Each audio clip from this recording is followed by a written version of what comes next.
Right, I'm live now. I'm live because I have work to do, so I might as well do a working stream since and we'll test if how raid works. So, what what do you mean? Ito, go. Ano, go on my channel. Go on my channel.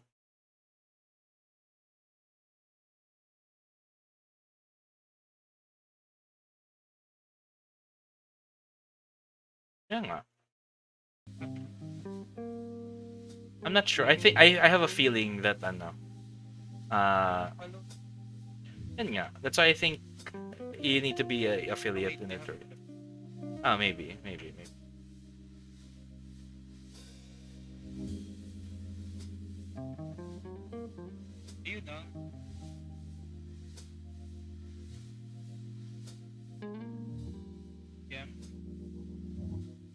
Yo, what's up? Yeah. I mean, there are, yeah, yes. Bakit naman hindi?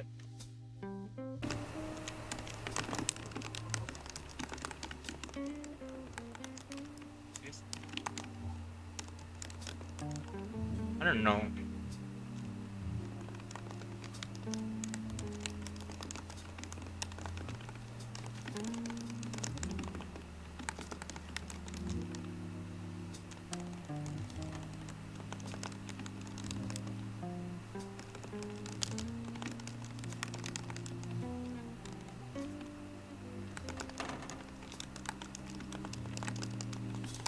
Alright. Boy. Ano?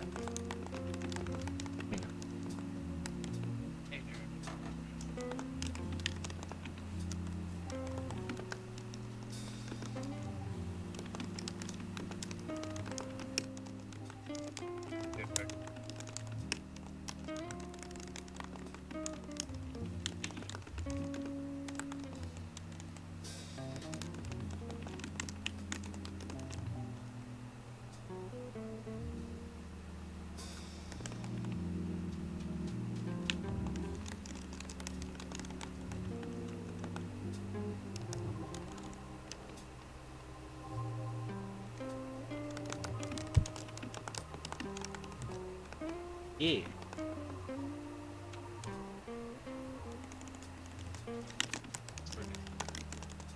Yeah.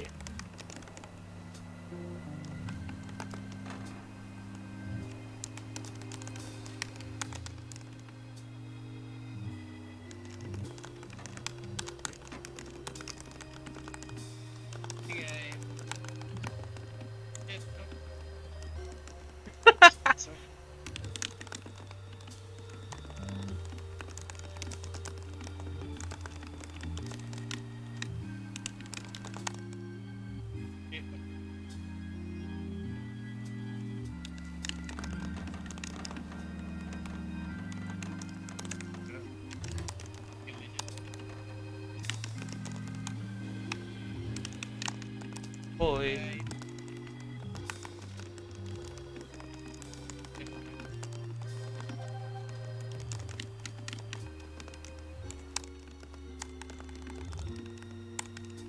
Yeah, I'm your dad, basically. That's it.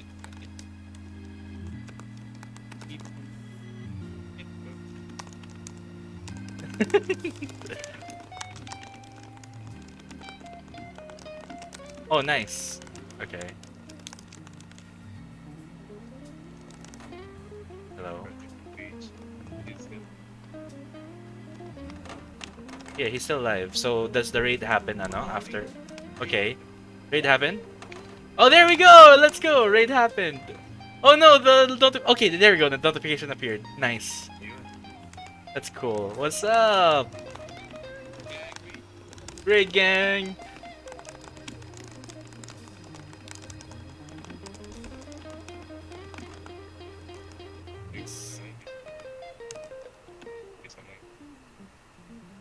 I mean, you eat birds. I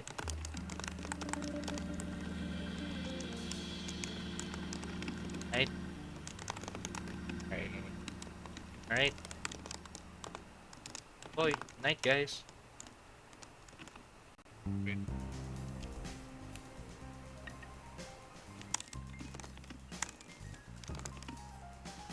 They can hear you. Uh, yeah. I have. Oh wait, no, I don't have Discord on. Never mind. I do. Yeah.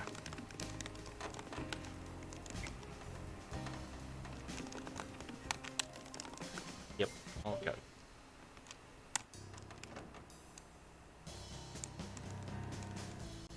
All right. See you.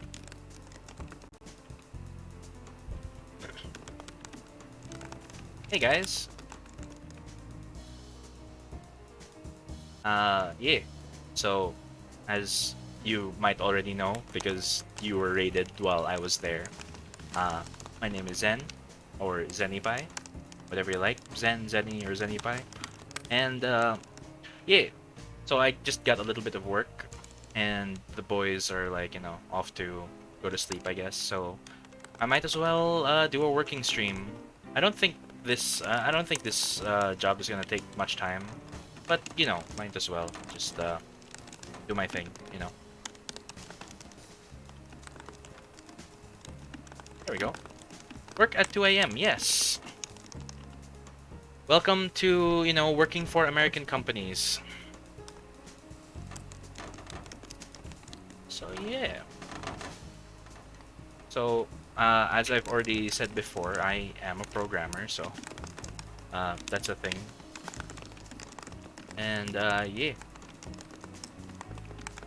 Mostly work. The work streams that I do is just like a chill stream where, people can just listen to jazzy music, listen to a little bit of keyboard ASMR, and like if ever you want to just chat with someone, I'm here, right? So yeah, just that. Uh, I don't know. There are some people who tell me that they find it calming that like I tend to narrate what I do at work. So right now, let's see, what am I doing actually? Uh-huh. I need to check on that server and check on this over there. Open that. Uh-huh.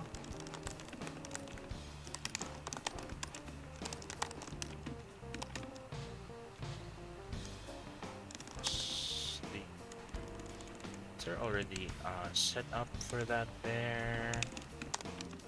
I guess there is. So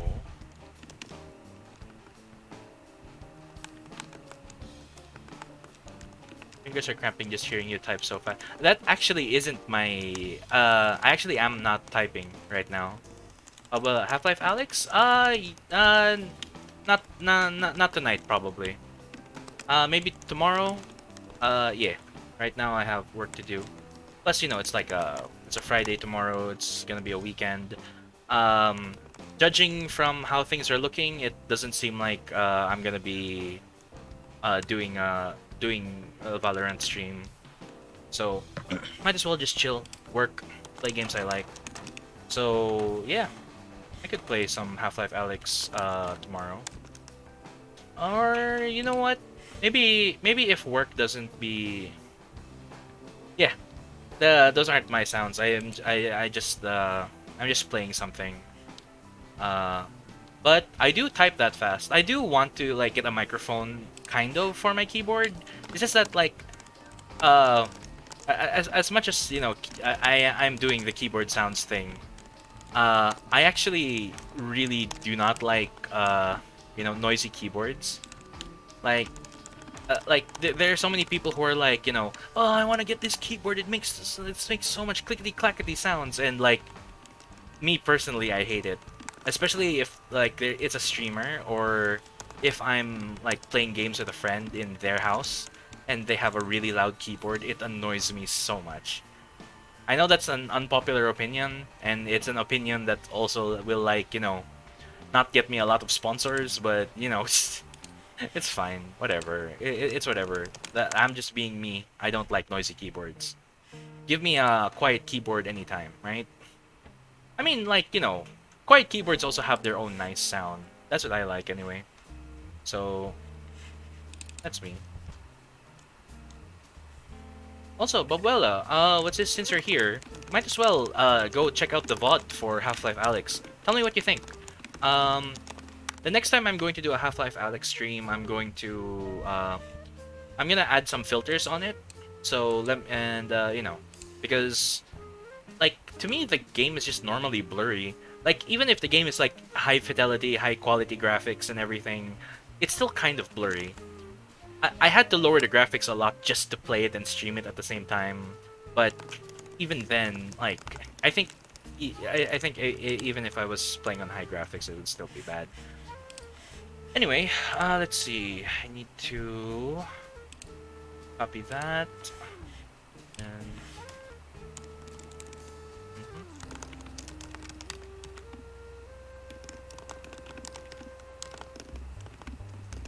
And then making sure that that's not the correct one. Making sure that this is not the same one. Okay, so they're not the same ones. Yeah, for real, I secretly use my PC at times like this. The keyboard movements are limited because it's so noisy. Yeah, right? Like, my philosophy with keyboards is like, in the 90s or in the 80s and 90s, and sorry for like being a boomer about that, but like, you know, the like people had a hard time working at the office because keyboard sounds were so loud. So we eventually created keyboards with like those little rubber pads that make keyboards really quiet. And and that was amazing to me as a kid. I was like, "Oh, a keyboard that barely makes any sounds. This is great, right?"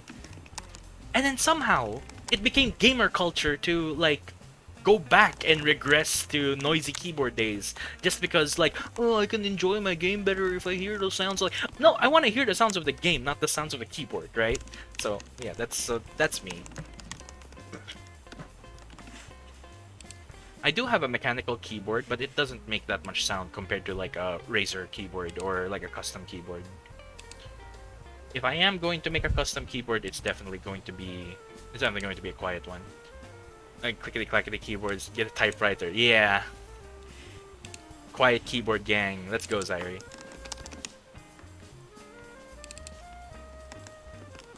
Let's see. I need to make this. The first one is going to be named external, I guess.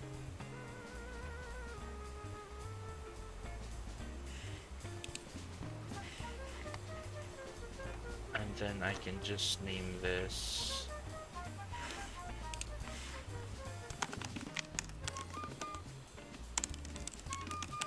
I can name that anything actually, so it's fine.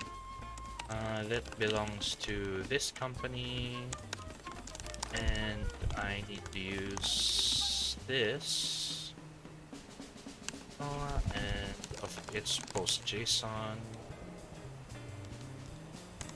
I like keyboards that feel clicky but don't make much sound. Yeah, yeah, exactly. Like I said, I still have a mechanical keyboard, right? Because a lot of gaming keyboards are mechanical, and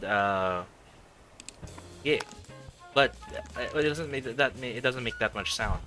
Which thankfully, because clickety clackety keyboards are more expensive, because there's a great demand for it, I get to have quiet keyboards for cheaper. So we talked about popularity in Quebec stream, right? Like liking things that aren't popular, and this is one of the times where it pays off.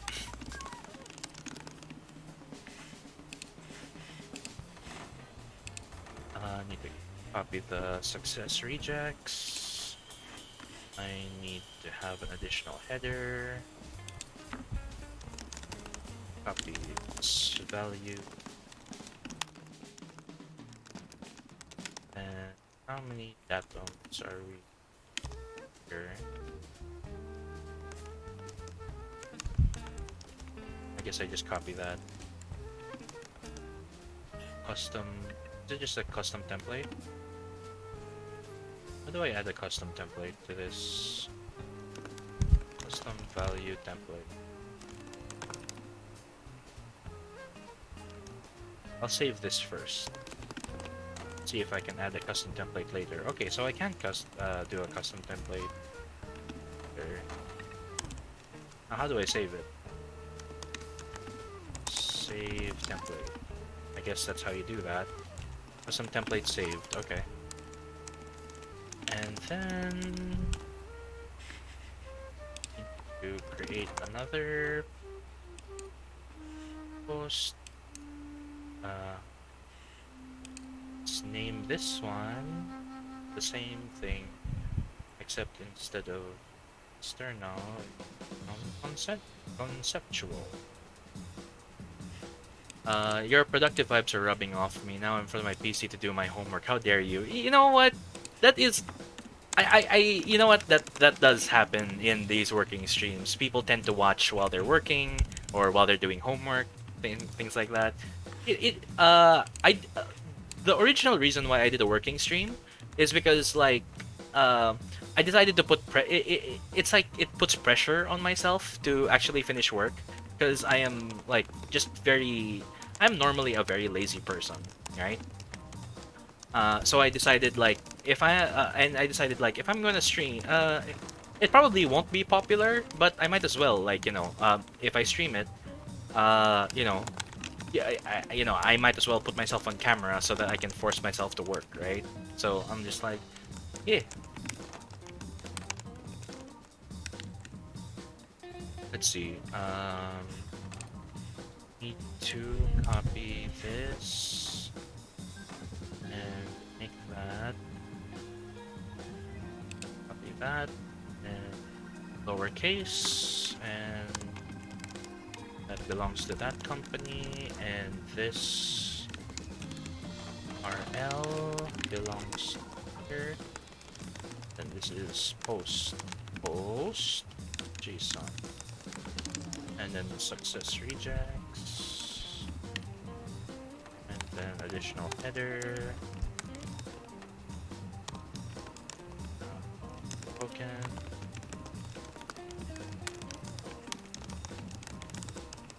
and then I can just save it, and then I'll be able to do the custom template and save the template. Custom template saved, and then I need to assign it to this number, and then I'll be done, and then I can just chill with you guys. Let's see.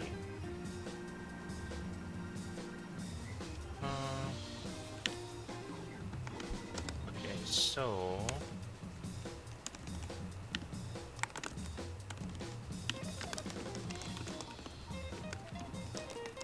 okay, so that's the number that you need. 9199. Oh, it's that one. Okay, so here is going to be this is go, and then I'll just ask my boss to. So if you're working at 2 a.m., does it mean your daily schedule is reversed compared to a person who works at 7 a.m.? Yeah, pretty much. I try to hold on, I just need to message my coworker.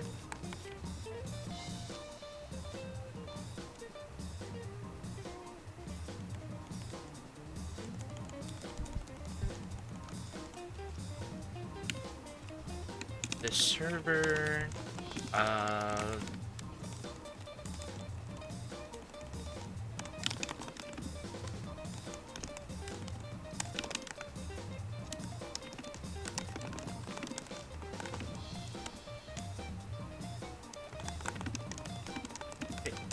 yeah. So, my usual shift is 10 p.m. to 7 a.m. And but the thing is, the cool thing about my first job is I don't do a lot. I have a lot of free time because of it. So I decided to get a second job, and that second job is deadline based. So as long as I finish things at the deadline, they don't care when and where I work. So Like, so sometimes if I feel too sleepy, I'll sleep in the morning. If I still feel active, then I'll keep working in the morning and then sleep in the afternoon. And then and then, and I'll just find a time to stream in between those times, you know? I try to do VR streams a lot more because it's an excuse for me to exercise as well. You know, happens.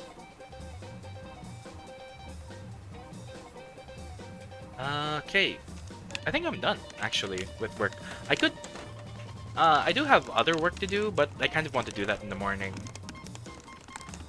You know what? I'll at least take a look at the documentation. Let's see. Because I was given work on my second job, and I don't have to do it now. But at the very least, I can like look at documentation so that I can know what I'm doing when I'm actually going to do it. Let's see. They wanted me to do that. Because I'm doing that. No, not that.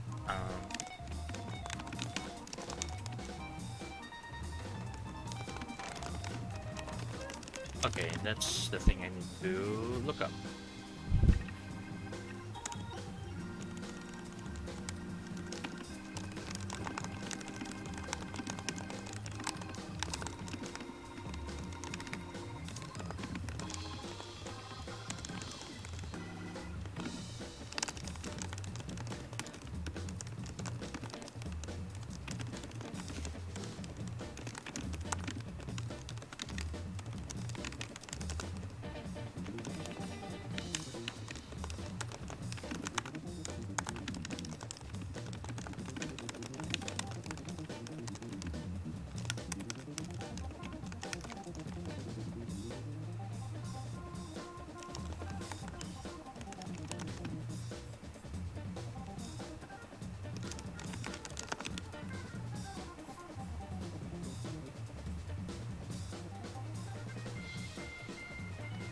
It was copied from here.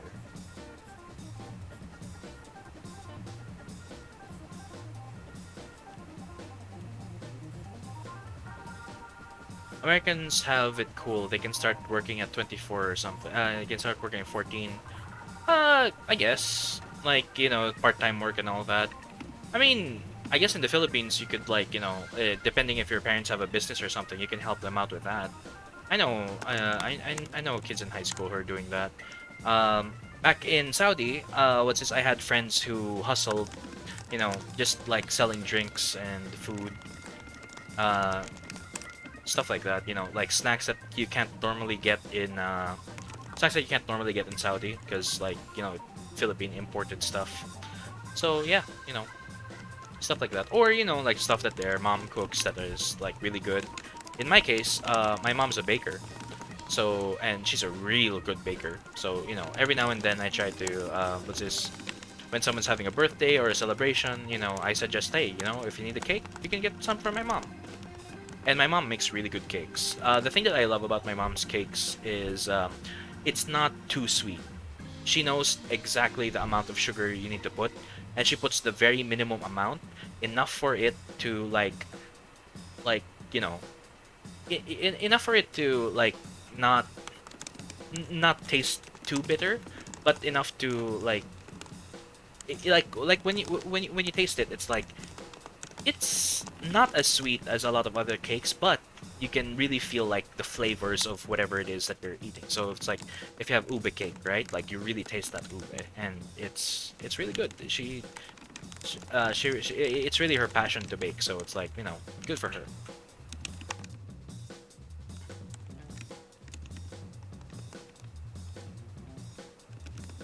Does she make the cakes for your birthdays herself? Yeah, she does. Um, Sometimes I'll ask her to make her like something special, right? Um, and yeah, I actually I'm more excited about cakes that I order for my friends rather than cakes that I request myself, because sometimes I like don't really know. Sometimes rather than cakes, I'd rather like request food from mom. Like there's this one thing that I really like is One thing I really like is my mom can make empanada that's really big and as big as your face. Anyway, you can probably hear that I'm getting a call right now, so still gonna be here, but I'm gonna be muted for a little bit. Hold on.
Hello.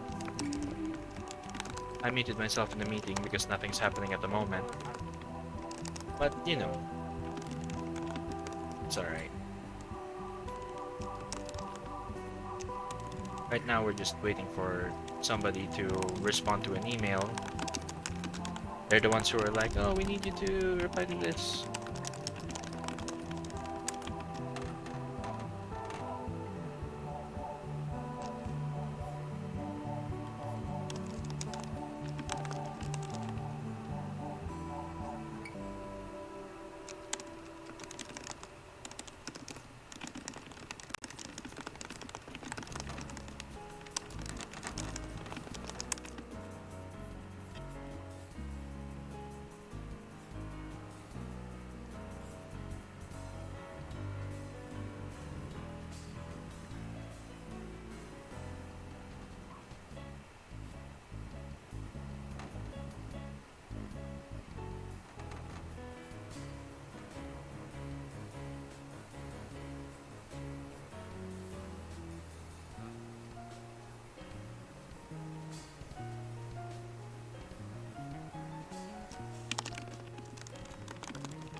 Hello.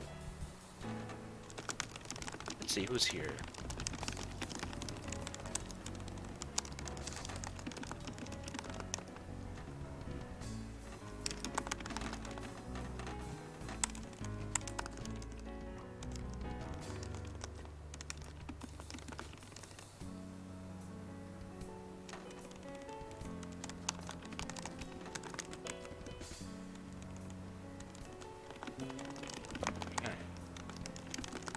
Yeah.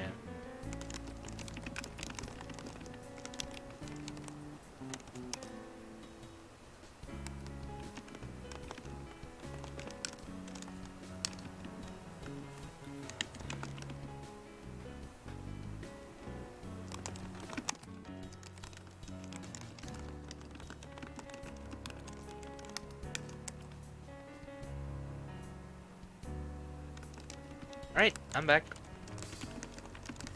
And, how do I get this meeting thing out of the way? Move that. Alright, who's here? Anyone here?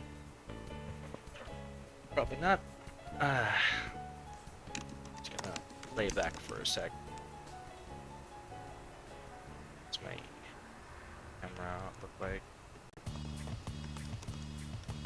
Okay. I've been stuck on this one Filipino homework for several minutes now. I keep switching from homework tab to Google Translate tab because I can't speak Tagalog to save a life. Oh, hey, man. What's this? You know, story of my life. Go ahead and, like, you know, what's this?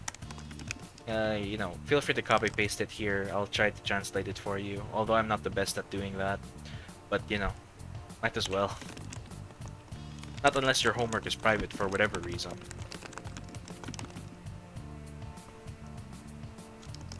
I don't see why your homework would be private, but you know. But yeah, I feel you.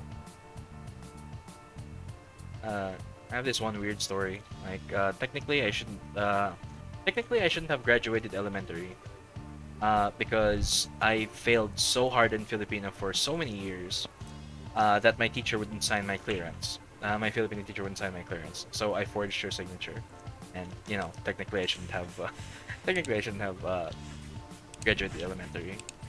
But weirdly enough, reflected on my report card, I passed Filipino, so I don't know why she wouldn't give me the signature. Probably just because I hated her in general. She was a mean teacher. So, you know.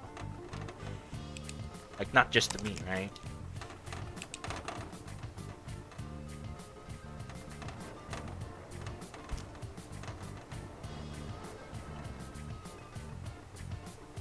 Google Translate might not always be the best as well. Depends how deep the Filipino is. Like, if you're just like translating a Filipino question, then maybe I can do that. But if it's like deep Filipino shits, like history stuff and like, you know, but you know, we'll see, we'll see.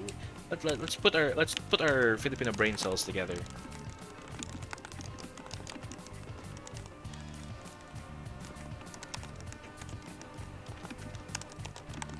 I'm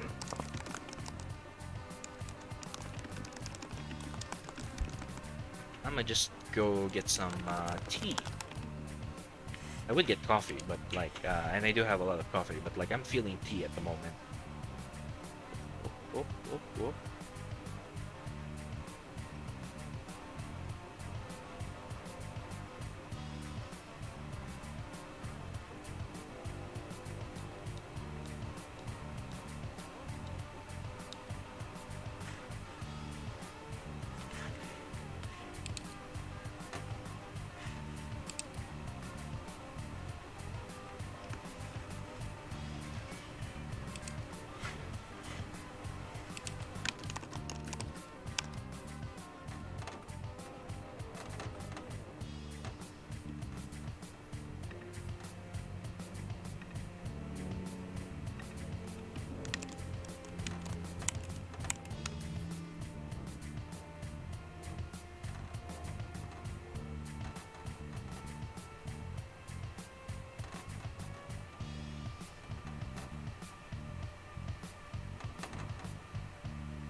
I'm back. Let's see. I didn't have passed last year schools last year either. I only passed the what 5-9 assignments. I got out because I got a medical certificate. Yeah, those stuff that's gonna save you. Only subject relatively 4, which is unsatisfactory grade. I don't know how I passed. You know what's weird? When I was still in college, well, university. When I was still in university, it was the other way around. You wanted to get the higher numbers. You wanted to get a 5, and you did not want to get a 1 for whatever reason. It's so weird. And yeah. Let's see. 5 to 9 assignments. Oh, it's this. My friend actually. Cause what's this? My best friend was wanted to be a doctor when he was still in college, and what he did was was this he had so of course since he wanted to be a doctor, he has friends who are doctors. So you know he had friends who could give him the medical certificates. So and you could literally write anything you wanted on it, and it would work because it was already pre-signed. But yeah.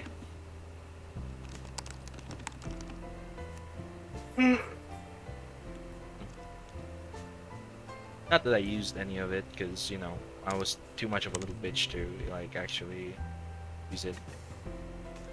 But yeah.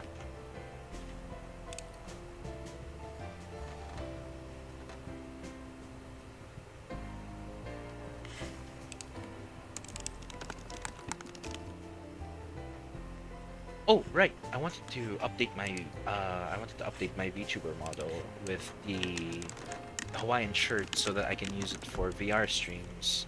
Unfortunately, I can't use the sleeveless hoodie for VR streams because the hole where the sleeves should be keep following the arm movements. So the hoodie stretches basically, and it looks so weird when you're moving your arms around. Sadly. Actually, there's something I want to check. Yep, it has the updated thing torso. Because I didn't know how to resize that until now.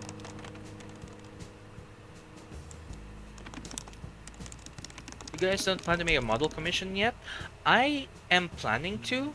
I'm thinking about it because it seems like my friends really like my the models I've made for them, even though all I've done is just play around with shaders, not shaders, play around with sliders in Viroid Studio.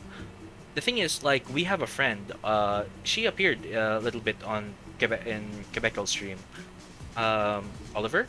She makes really good models, and she knows how to make stuff from scratch in Blender, which I have no idea how to do. So,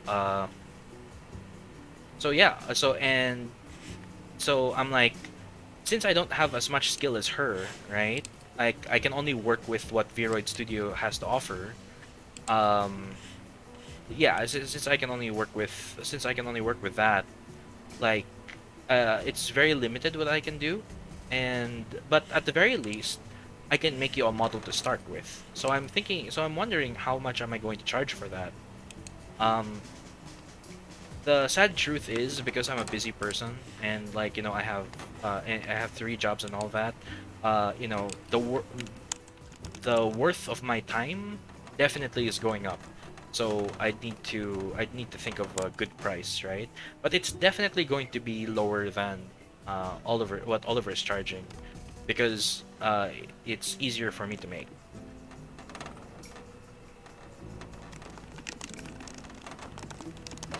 I don't know why the default is sad for this. I'll I'll do a little bit of calibration. I might prepare to see some weird menu stuff.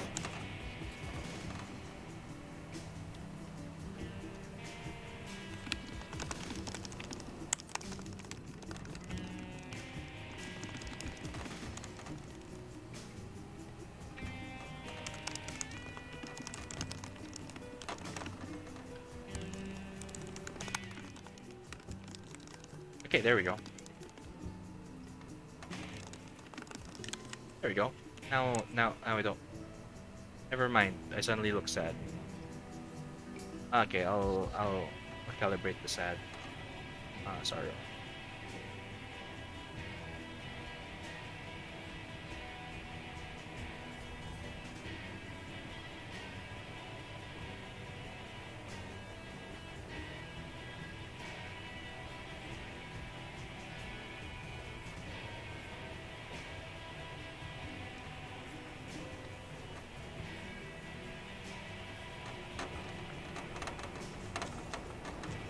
Okay, that should work better. Let's remove that. Yeah. So yeah. Anyway, Oliver is. I guess she normally charges 7K peso. So I'm thinking probably half that would be good. Uh, Considering that I can make it like in a few hours. Depend. I guess it depends on the reference as well. I need to. I need to see. I need to set up rules of like how much I have to charge for what. Right. So. Yeah. Maybe it's like if I'm only allowed to use preset. If I have to design the hair myself, then I have to. Plus, I feel like I should add more models to my portfolio before I actually, ask for commissions. Are you asking Zairi because you want to have a VTuber model for yourself? I mean, you do seem like, a charismatic person, the way you type. Plus, like, as much as you didn't like Totodile a while ago, if you're a noisy person and everything, basically that's good for streaming, right?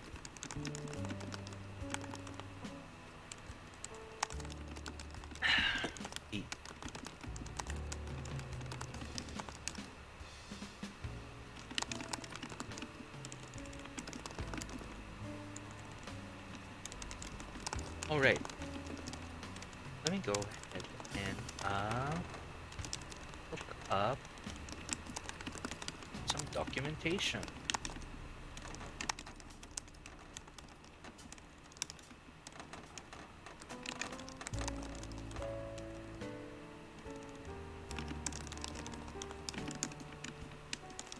There we go.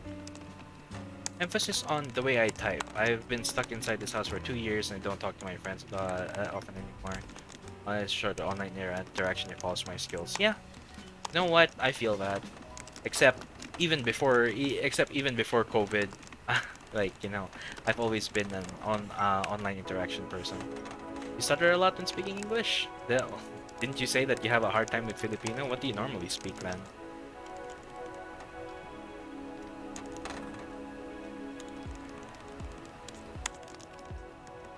Yeah, I like the way you type.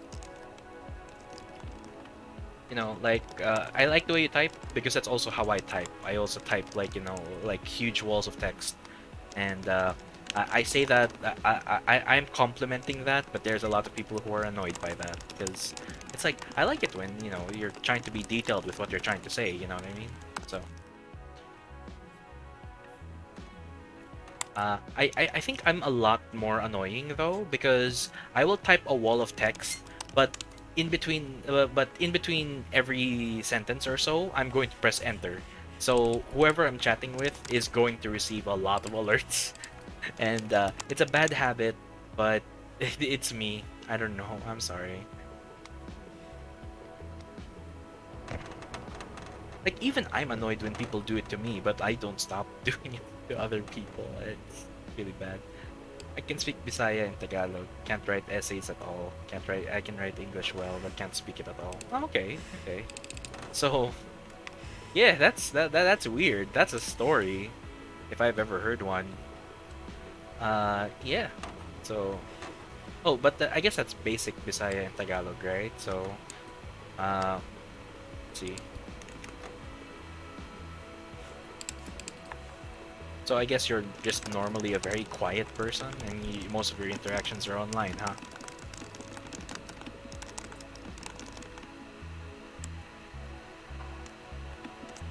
Watch my character freak out every time I take a sip of tea. Developer docs. Let's see. Developer documentation. Um,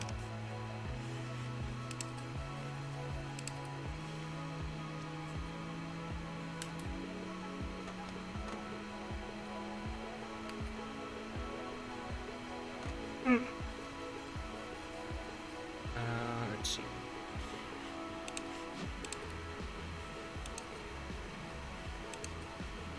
Just let me view the document. Introduction. Sure, let's read it from the start. Whenever I read documentation for stuff like API, to I always skip to where the code is, but it's a bad habit. I should probably stop and like read everything from the start.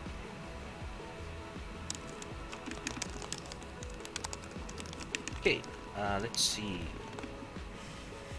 Okay, range of solutions, diagram, various solutions. Okay. I cringe at code, man. I don't know how you guys do it. Yeah, like I there's a part of me that always feels like, if somebody, sorry if you heard some weird crackling in the background, that was me. Um, like there are some times when I feel like, well, I'm not that good at my job. Like, if anyone just like put the time to learn, they can learn code. It, sorry about that, but like, how do you say this? I feel kind of good about myself when people say they can't code because it means that like I actually have a skill that other people have a hard time with, which makes me kind of like, oh, okay, I achieved something that not a lot of people can do. But yeah, you know, uh, but I guess I was the guy who was good at math growing up, but I still sucked at like trigonometry and was this. I still sucked at trigonometry, but something that I did really well was algebra, and what's this, and programming for me is basically algebra.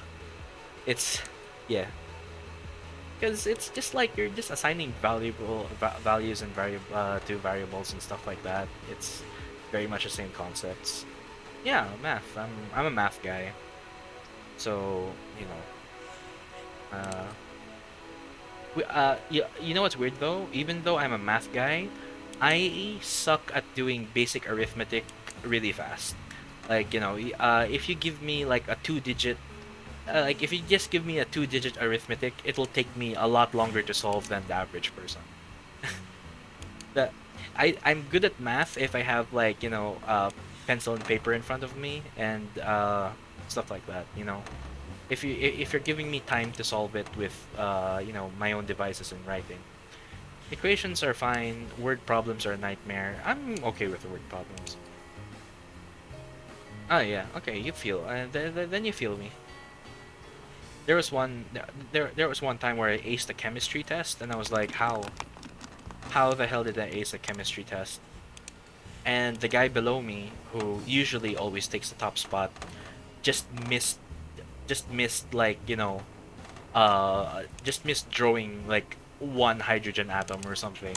Wait, with like there was a drawing segment in chemistry, and I like just missed like just one small thing apparently.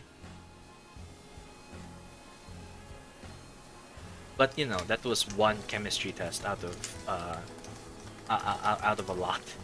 So, and take my place here in school, man. I don't want to do this anymore. Yeah, I'm not going back to school, man. I dropped out of college. you know, like even now that COVID's a thing, and like it's easier to go back to school because online classes. I'm still like, man, I really suck at doing school, man. I was just I don't even know what it is about doing work that I enjoy more than going to school. Yeah, you gotta pay just to drop out, and then find the time to get a job, dude. Like, I really recommend it. What's this? I spent a long time being a bum. Uh, that I hate myself a lot for it, and I'll never forgive myself for that. So here I am trying to overwork for the years that I spent doing nothing with my life.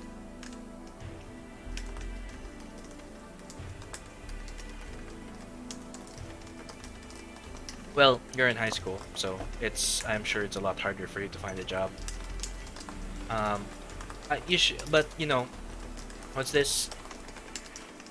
I will say this. I will say this as a dropout, and I'll say this as a dropout. Please do not drop out. It's it's really bad.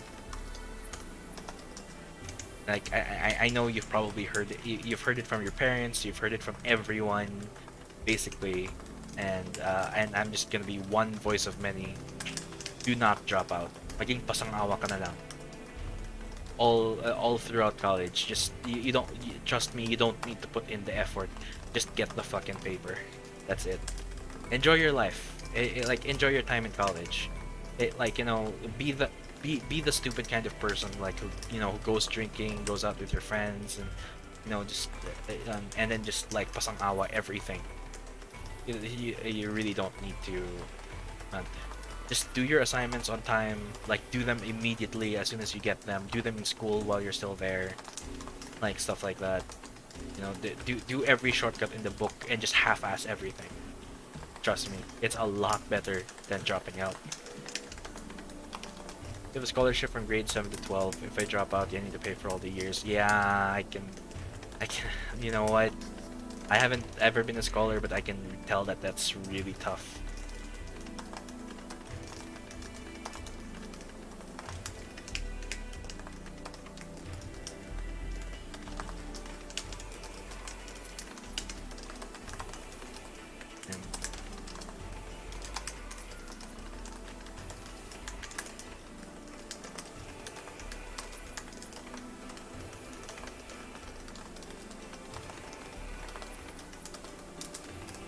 You know what I suddenly feel like doing?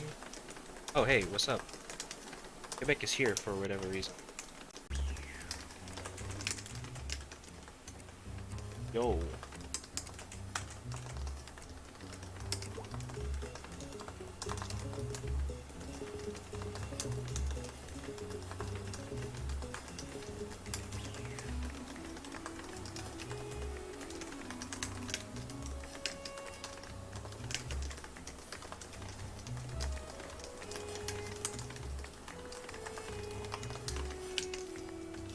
Followers, stream for 8 hours. Oh, I should. Out of the 90 batchmates I have, 20 ended up getting mental problems from online class. That's sad, dude. Like, for me, online classes are great. it's not that I have mental problems from going to online class. Online class is a lot more doable for me than going to class physically. It's just I hate doing schoolwork. Like, just hate it to my very core. Like, here I am paying. Here I am paying people to teach me shit when, like, right now I'm in training for my second job. I'm in training. I'm being paid to learn shit. So it's like they can't enter. They can't transfer schools either because they have scholarship. But if you transfer, you end up being called dumb because you couldn't handle school's curriculum. Ah, yeah, I can feel that pressure. School's stupid, man. But again, I'm saying school's stupid. Get that fucking paper.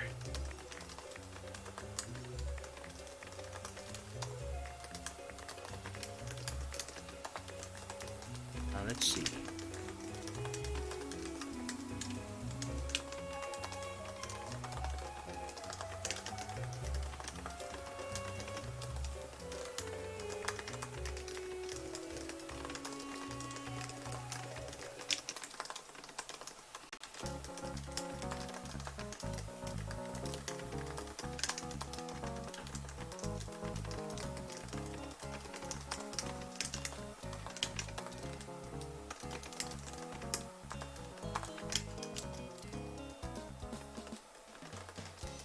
Can't exactly half your way out of you. Ah, man. My ex was from Yuki. uh, yeah. Yeah, I'm sure it was hard. Like, you know, I actually passed the test to go to Mapua. I'm not sure how hard Mapua is to get into, but I passed the test to get into Mapua. But because of the house that we live in, it was a lot easier for me to just be like, oh hey, my university is like a 5-minute walk away. I might as well just like go there. You know, that was a really bad decision. I wish I had that experience of like staying in a dorm and like just uh doing shit and like doing shit that way and like and as much as I love this house and you know as much as I love this house and I am inheriting this house, but like and I had to take care of my grandparents while I'm here, and in turn they take care of me, but I'm the kind of person who really works better when I'm alone. I just work a lot better like when I'm alone. So I can't I'm not gonna say that I make the most responsible decisions when I'm alone, but I just work better as a person when I'm alone.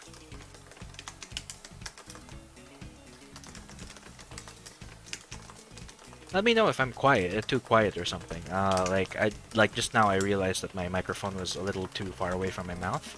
So, But if you can hear me fine, that's cool.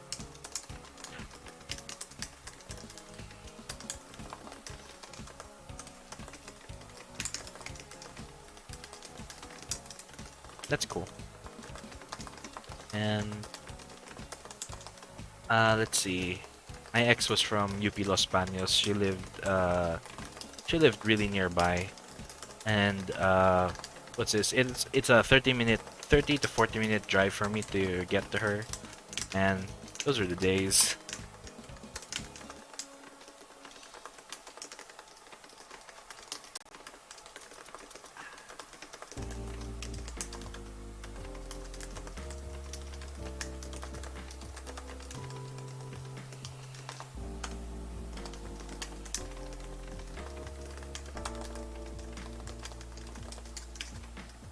Was she mentally stable? She let's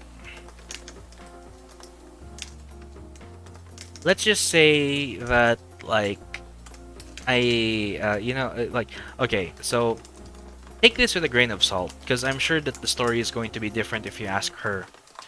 But I got her out of an abusive relationship.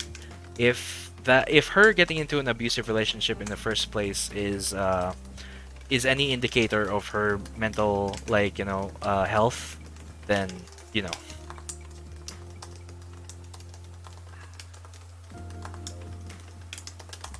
She also, like, hid a lot of things from me. Like, I tell her everything and she tells me nothing, which was, already a pretty big red flag. I wanted her to open up, but she just doesn't. And, like, I'm sure she was keeping things from me, and I just kept going with it because, like, I thought that, if I just keep going with, if I just keep opening up to her and just treating her right, that she'll eventually open up to me about her problems, and because I'm in love with her, that I could help her out with it. But that never happened, sadly. The best thing I was able to do for her is get her out of a bad relationship. Sad boy hours, dude. It's 3 a.m. I'm mentally stable. I'm mentally stable even after studying in UP. Nice. Um. You know what? When we were together, yeah, well, quote unquote together. Um, what's this? She asked me to, come to her school and walk around. Apparently, she was going to get her diploma. And we just hung around the school, and then she asked me, "Are you proud of me?" I think she might have daddy issues because of stuff like that. She would usually tell me to, like, tell her to be proud of her, stuff like that. So yeah, it's weird. Um, she never she never complained about school. Let's say that. But she never complained about school. I know that it's also possible that she doesn't complain about school too much because I know she sleeps around. I know that might not be like, okay. Again, take this with a grain of salt. This is just me, like, putting the only evidence that I have of her history together based on what I know about her. I know that she sleeps around, right? And I'm not sure if she sleeps around in order to deal with the stress of being in UP. Yeah. And I was just one of the people who she slept around with, I guess. I don't know if I was anything special to her or if I was just another guy, but, you know.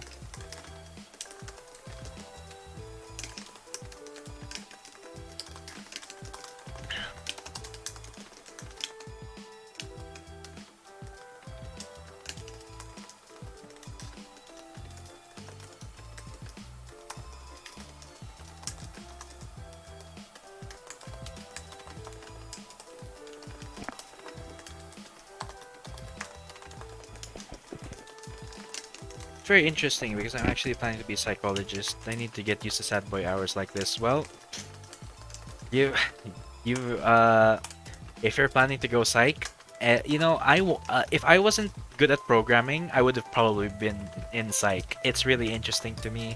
There's a part of me that wishes that I did, but there's also a part of me that's proud that I became a programmer. Yeah, I really hope she does, because in Bini, like, something that I saw in her is like, beneath all that, like, she is at her core like a very smart, a very hardworking girl, and you know, she's not stupid. I know so many stupid people, and she's definitely not one of them. She just sort of, like, she just sort of made a lot, I'm not gonna say bad decisions. Let's just say that she made a lot of wild decisions, right? She's she's normally, she was the kind of person who was like, the one friend that you have who's really quiet, but really kinky. That was her. she's really shy. She's really soft spoken, uh, but she was just really kinky.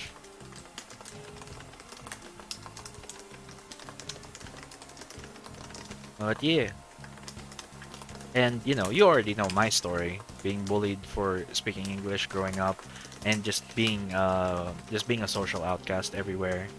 And you know what? When I look back to when I look back to my high school days, when I look back to my elementary days, I'm not gonna say that I deserve to be bullied, but because nobody deserves to be bullied, right? But I was a weirdo. Like it wasn't just because I spoke in English. It was definitely because like I do things that people think are weird.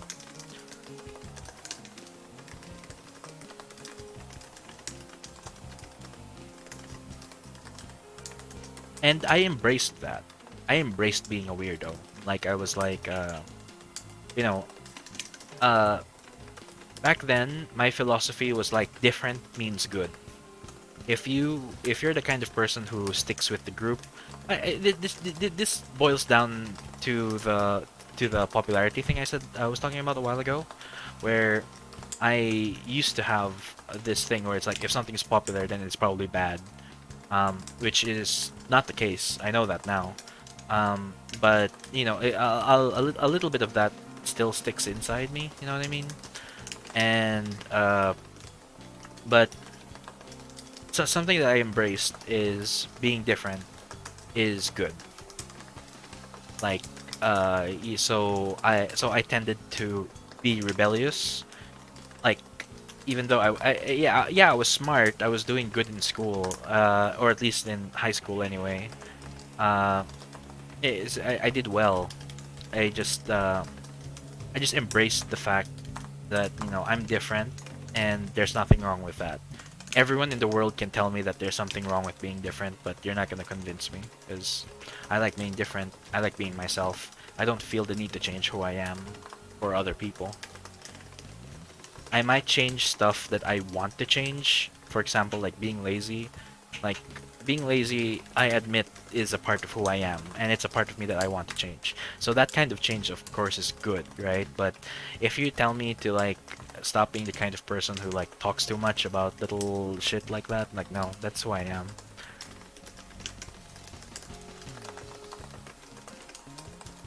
If you tell me to stop speaking in English and start, speaking in Tagalog so that I can fit in with other people, then that's not who I am. I'm sorry. How do you get an epiphany like that during your teen days? What did they do to you, man? Man, the early 20s was a generation, dude. Being a millennial is tough. Even kids are even Zoomer kids make fun of me for being a depressed fuck, you know? Like yeah, it's just one of those things where it's like, did you see a therapist though? I did not. Uh, you know, I grew up in a time where like seeing a therapist means there's something wrong with you. So, uh it's a good thing that people are like not doing that now. I'm not seeing a therapist right now either, because there's a part of me that still think I I did see a psychologist once, and so I was in high school, right? And I was still embracing this ideology that like different is good. I'm a weirdo and I don't care, right? And I was convinced that something was wrong with me. Uh, not that I want to change it. It's like something is wrong with me in terms of like in a democratic vote, right? Because in a democratic vote, like 9 out of 10 people would say that there's something wrong with me because I'm the one who said that like nah, nothing's wrong with me, dude, right? So like then obviously there's something wrong with me. I can admit that, right? Like democracy is great, like uh but when I went to see a psych, I went to see a psych, and what's this we had a friend who was a psychologist therapist, and she gave me a free session, and she gave me a free session because I was a family friend and I was really interested in psychology. And so I sat down with her. I had a long talk. I had a long night talk with her about my stuff, and and she said that I was very normal. And to me, that was an insult. Me, normal? What's wrong with you? So, if a psychologist was able to say that I was normal, the way I interpreted that, the way I interpreted that was that, does that mean everyone is fucking weird? Does that mean everyone else is the weirdo? You know, 'cause, uh, those were days. Um, would I benefit from seeing a therapist now? Probably, but uh, I work 3 jobs for a reason. I don't have money, so if I had money to spend on a therapist, if I had money to spend on a therapist, I would just like I would be working 3 jobs. First step therapist session is to always take a written test because human judgment is flawed. You probably didn't get the proper therapist experience. Probably, yeah. Because it was just like a one-on-one thing. It was a one-on-one talk thing. She talked about colors and Rorschach tests and just like normal conversation. So, yeah. Yeah, you're probably right.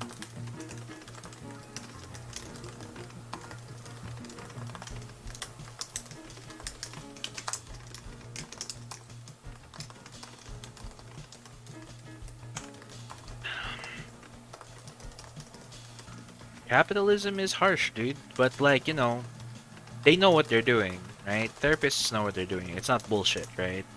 We're talking about actual human nature and the way the brain works, right? We're talking about real life ethics and like what makes a person the way they are, right? We're talking like centuries, maybe even millennia of study of the human mind, right? I'm not gonna sit here and say that psychology and therapy is bullshit, right? So that deserves. Yeah, so if you can sit down, talk with somebody who knows what you're going through because they understand how the human brain works, that that deserves payment. I'm not gonna sit here and say that like, you know, oh, I'm just here to talk to a friend, right? Like, no, it's so much more than that. So, you know what? I will say though, grass helps. Grass helps me get through stuff.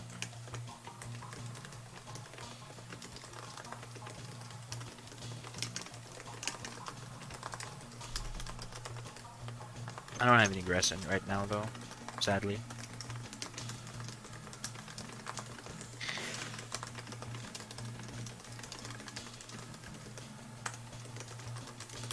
Fair enough. They went through a lot. One of the psychologists I know actually planned to retire soon because of the mental baggage of patients that was bad. Yeah, so I talked about my friend who was going to be a doctor, right?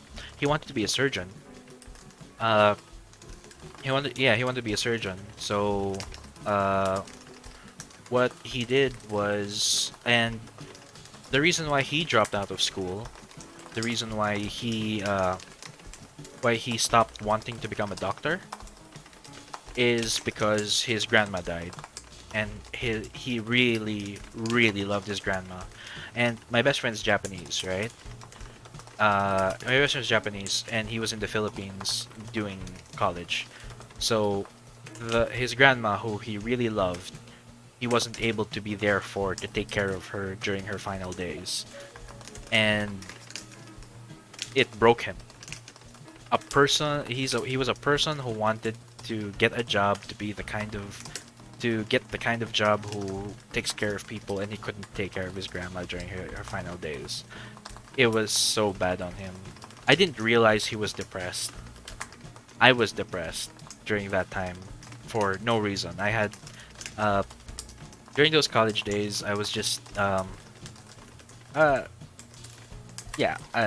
I'm not gonna sit here and say like what's this? I was depressed because of this. I was depressed because of that.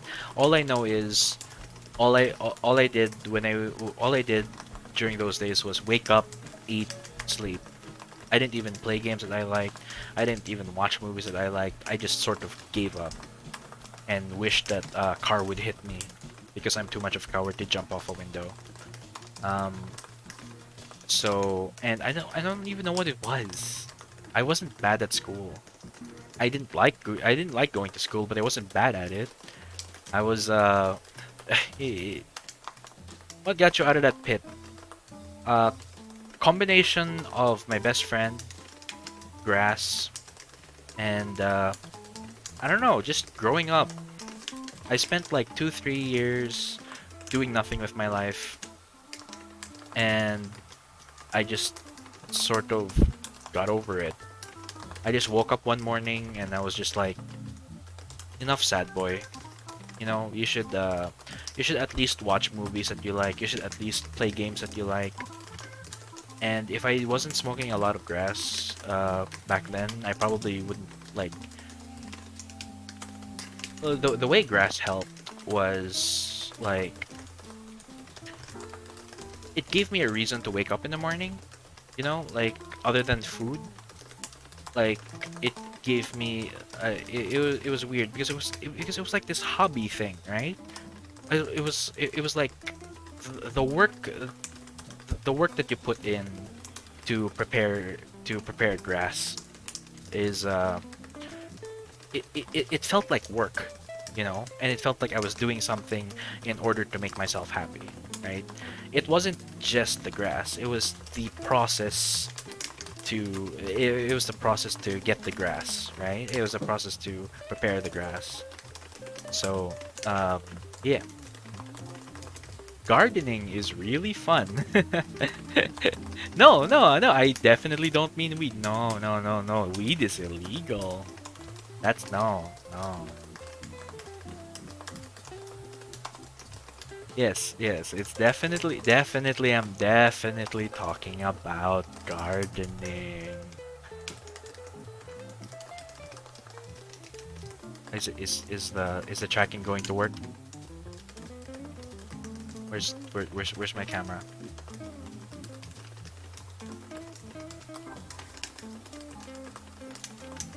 Nope, the wink doesn't want to work. Weed is illegal, dude. Weed. Anyway, yeah. So grass, right? Grass is great. So and so yeah. It was like I don't get me wrong. I know that like uh okay, no, that's not the correct word. What's a good word for it?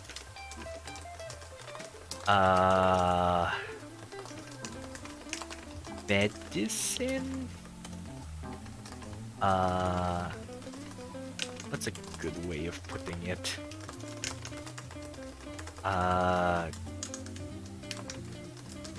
Therapy, gardening. Let's call it gardening. Okay, gardening, right? Like, what's this? The whole point of gardening is to change the chemicals in your brain to make you happy, right? So, so the fact that I had to work in order to get happy made me like working, right? Um, so it was just that sort of thing. It's like I can enjoy the things I love more, and when I'm sad, I just sort of forget because gardening makes you forget. It's not that I forget. Yes, Tantito. Christmas trees. Yeah, yeah, dude. I definitely have Christmas trees in the Philippines, dude. Um, like what am I trying to say? Let's just say that like okay, yeah, grass is good for you. Let's just say that. Twitch didn't have any other plant emotes. No. Uh, if you're on mobile on Twitch, can you not send emojis? I'm not sure. Actually, let me try that right now. Let me put up an emoji. Was this an emoji code? Uh, and I'll try to paste that on chat. So if I copy this, put that there, does it work? Oh, it works. Okay.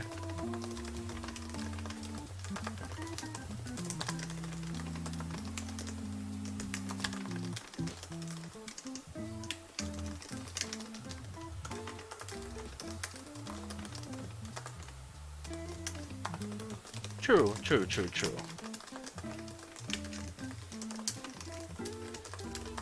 I feel that.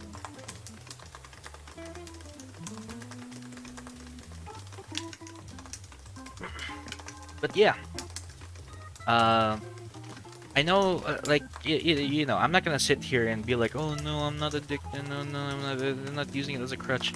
Like, I, I know when I've had too much. Like, I know a lot of people who overdo it, and and I'm pretty sure to myself that I definitely don't overdo it. And when I do overdo it, I do it at a time. I do it at a responsible time. You know what I mean? If I'm going to overdo gardening, I do it at a time when I have the time to do it. It's like I don't have any other obligations to do today. I don't have any homework to. I don't have any homework to do. I don't have any work to do. You know, the next few hours, for the next 6 hours or so, I'm not gonna be. What's this? I'm not. What's this? I don't have any obligations to fill. I'm not gonna be talking to anyone. And then I just have. And then I just garden. You know, gardening is good.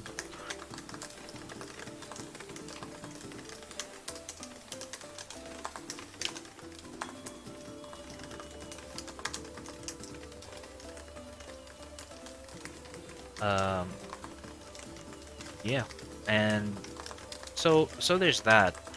Uh, and not only that, like you know, not only that, like so I said like there's a preparation for gardening, right? Can't have no plants in this house, man. Dog find ways to eat them. Whoa, dude! I swear. Uh, I guess I'm glad I don't have pets then.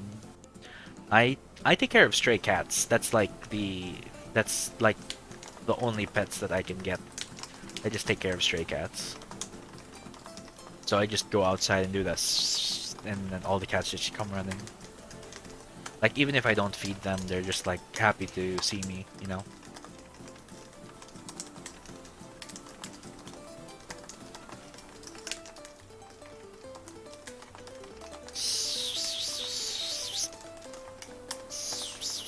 Yeah. I have no idea why cats like that, because cats really hate snakes.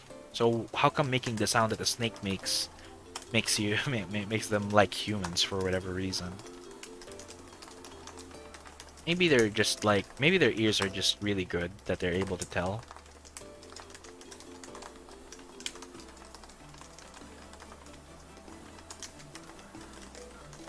Like, you know, oh, this person is definitely not like that is definitely not a snake.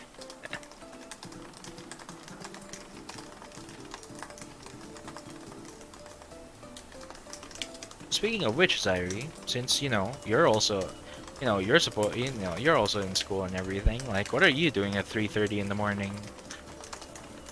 You know, just dropping by people's streams. Not to mention, just like you know, not to mention you're visiting some like obscure VTubers. You know, like just trying to make their start, trying to make a name in the world. Or you know, be like me. I stream so that you can be responsible while doing work.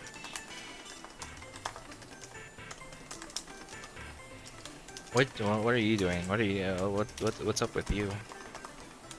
Oh, where did tracking go? No, tracking's fine. Just hiccup for a second.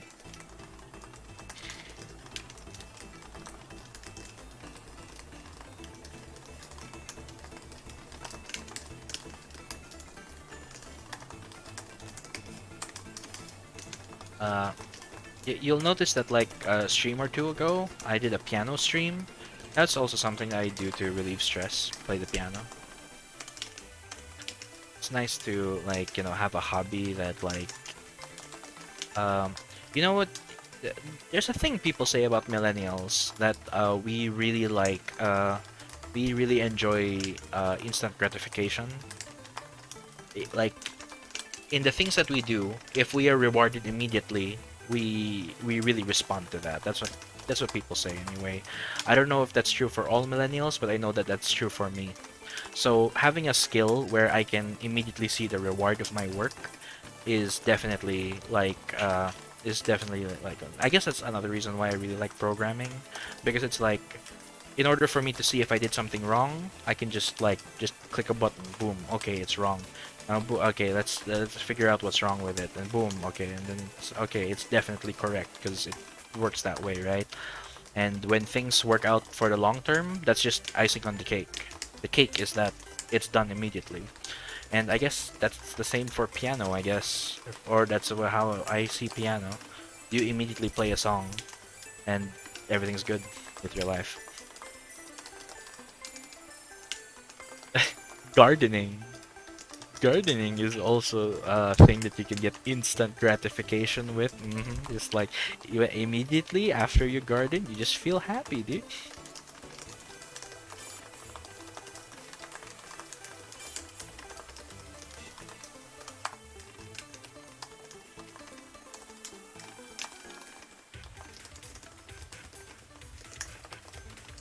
Minecraft is a game where you can have a farm and do some gardening.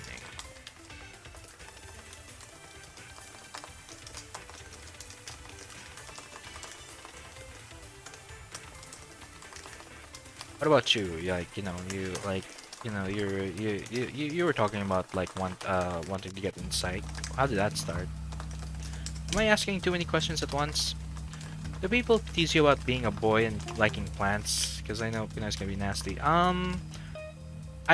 Let's just say that like I choose my friends, right? There's a lot of people who have a hard time choosing their friends because they're just like born around other people. But since I have always been the kind of person who was never surrounded by people, never surrounded by friends, the few friends that I do make, I choose them really well, I think. I think that's just one of the inherent things that I have about myself. I can sort of tell when this person is probably bad. It doesn't come up to me like a red flag or anything like that. It's like I talk to someone and then suddenly there's a red flag. No, like it's almost instant that like I can just tell by the way people talk. I can't even put it into words. I can't describe it. Like I just like have a hunch that like if I stick around this person, I'm going to hate it, kind of thing. And somehow being that judgmental is saving me from a lot of toxicity in my life. Uh, is it good to be judgmental? No, it's not good to be judgmental. But I will say that it's helped me through. It's helped me choose my friends.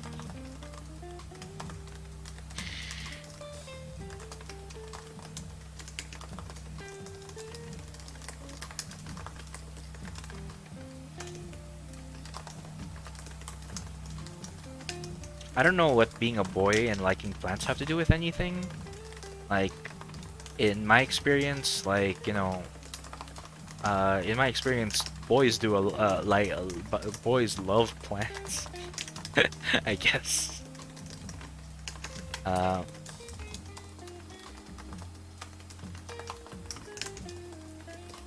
Let me try to get close to the camera. Can I get close to the camera? No, no, no, no, no, no, no. Go back there. When is this tracking ever going to work?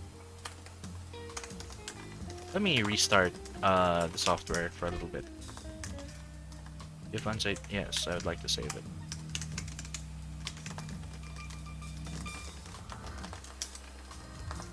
Okay. Just restart that.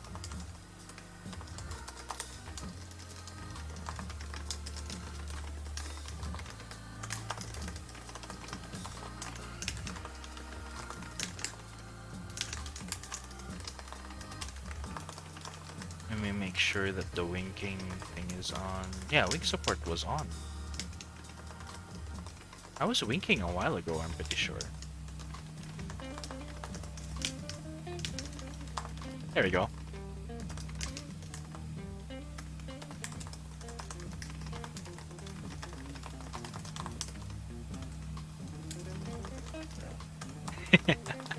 uh, I've been told that me winking in real life looks really bad. And I've also been told that my VTuber model winking also looks pretty bad.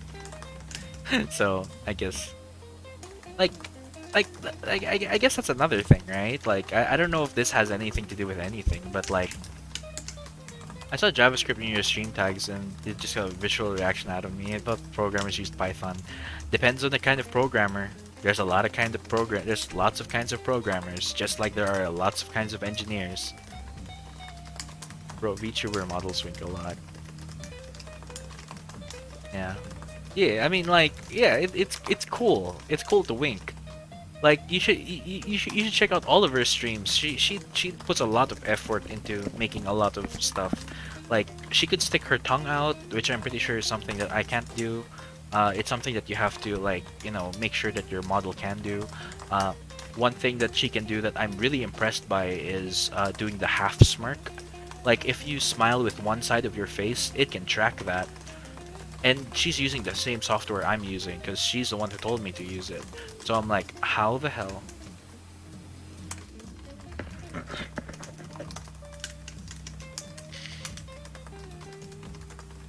Okay, so let's talk about that for a little bit. Programmers, right? So, like I said, there are many different. Oh yeah, okay. Let's put this into something you can understand. Psychology, right? Like, there, I'm not sure if there are many different branches of psychology, but there are many different branches of medicine, right? In the doctor field, you could there's being a surgeon, there's being internal medicine, there's being a mortician, there's being what's up, Volker? How you doing? Talking about like real world job stuff right now. Say hi to Zairi. Let's see. Anyway, so let's see. Programmers use Python. So yeah. So Python is really good at making application stuff, right? When you make applications that are for your computer that you're going to use in a local environment, you want to use your C, you want to use your C++, you want to use your C sharp, and using and Python is just a really really easy way of doing all that. Java, that's another big one. Java. Now, in order for Python to connect to the internet, in order for Python and Java and all those other languages to connect to the internet, you still need to go through a process in order to make that happen, right? It's not difficult. I'm just saying that, like, the main purpose of these programming languages was to make local apps, to make local programs that stick in your computer, and if you want them to connect to the internet, there's a whole thing you have to do. Me, I'm a web programmer. I program stuff for the internet, so I'm your HTML, CSS, JavaScript, PHP guy, right? And I used to be really big into PHP, but JavaScript is the future. Yeah, Walter, like, I got 5 viewers right now. I don't know where they are because all I see is you and Zairi. I was raided a while ago because yeah, I was raided a while ago because I had friends, right? My friends were streaming. I don't know if you remember Kebekel from the other streams and Jepy. But yeah, like we were just talking about life and shit, and yeah, we were just talking about life and shit, and then we're like, okay, this dude got 10 viewers, And then it went down to 5 when we were about to end stuff, and we were like, hey, let's try raiding. And I guess they're here. I don't know if the viewers are asleep or whatever, but hey, views are views, I guess. Uh, I do need to sort of, in order for me to get, coders are a different breed, bro. I guess, yeah. Anyway, so like I said, JavaScript is the future, or at least like when I was, or at least like around the time that I was in college and then growing up, even though I was really good at PHP, JavaScript really was the future because JavaScript originally was just mostly front end. It can do some back end stuff, but it was mostly for like, making animations or making stuff like I want to update I want to update the words here as soon as I click the button immediately, stuff like that, right? If I so yeah, so but people saw a lot of what's this potential in that in asynchronous programming. By asynchronous programming, I mean like like just instant, instant gratification. The way PHP works is you have a code, and then you that will run after you press a button or after you do something, right? And then uh, and then it goes through the PHP code, and then it runs your program. With JavaScript, it runs all at the same time. So yeah, so there's that. I had to go from procedural programming to object-oriented programming, which is really hard. It's but it's again part of being a programmer is to be able to deal with these kind of things. And then yeah, and now I'm working with React Native, and React is just React and React Native are just libraries to make Java coding in JavaScript a lot easier. So to the point where I'm not even using HTML or CSS anymore. Well, I am using a little bit of CSS for styling and all that, but JavaScript does it in a really weird way, and then React Native makes everything a lot easier. Are you capable of recreating the code inside the cashier machine though? Probably, yeah. Let's see, I hate this dream or lucid dream, and I killed myself in it, and I did not wake up. But when but I did when home in a flick. I did went home in yeah, I went home in a flick. I hit my toe on a corner. Like, I don't know how it works. Yeah. Again, like I said, like I feel I feel kind of good that like being able to be a programmer. Like sometimes at work in my office, like in the office that I work at, uh, in the office that I work at, I'm not even using any web programming. I'm mostly like manipulating XML scripts. My official job title is a scriptwriter in one of my jobs, and it's really easy compared to conventional programming. But for normal script writers, I feel like I do a lot more complicated stuff than what normal script writers have to do. Um, so, and sometimes what I would do in the office is I will get a friend over and I will be like, hey, and I let them look at my monitor. Try to read this. Do you understand it? Do you think if you spent like hours looking at this, you'd able to be figure out what to do, what it does? And then like they'll say no, and like that's just me trying to get a little bit of dopamine in me, I would hate if that offended anyone, but from anyone is yeah, the habit I have from typing and speaking everything wrong. Yeah. Oh yeah, you have that habit. I noticed that about you, Volker. I just try to I try to understand, and I think I've been doing a good job of understanding you, but recreating the code inside the cashier machine, of course. Like that's just point of sale. That's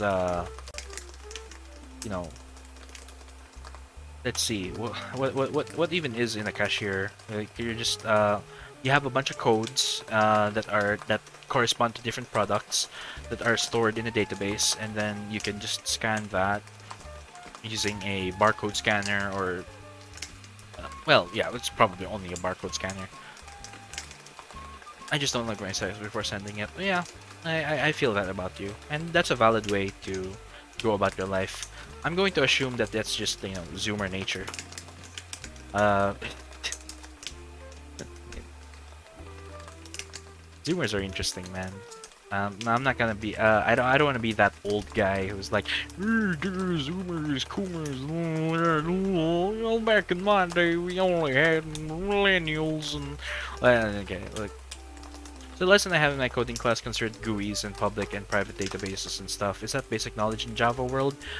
Java is complicated, but Java is like, let's create a powerful program and let's just kind of make it a mess as we go.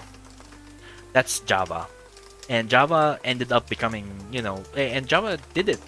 They became really powerful, but because, they were just kind of like, like, yeah, let's just solve things out.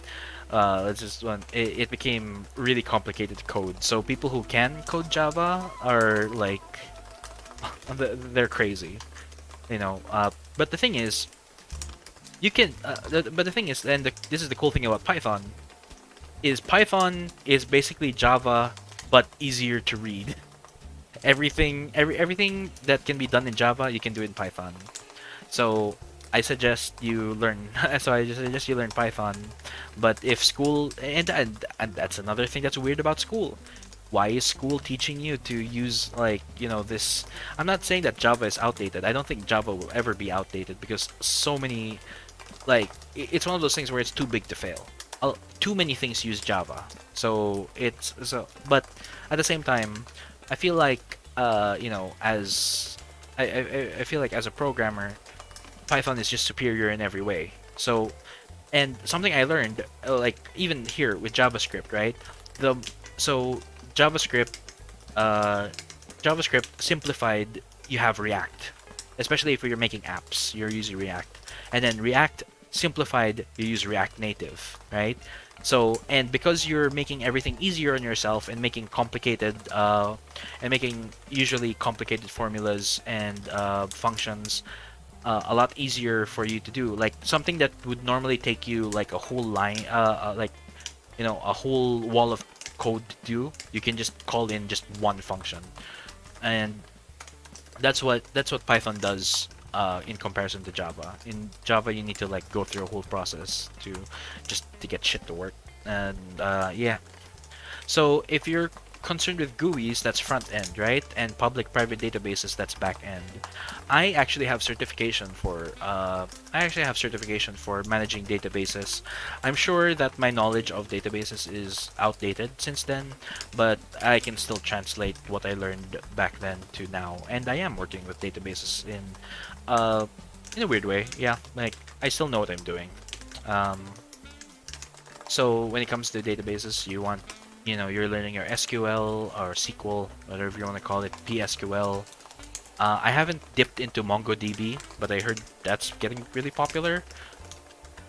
Weirdly enough, even though MongoDB has DB in the name, you're technically not using a database in order to store data. Somehow, I don't get it, but it is what it is, I guess.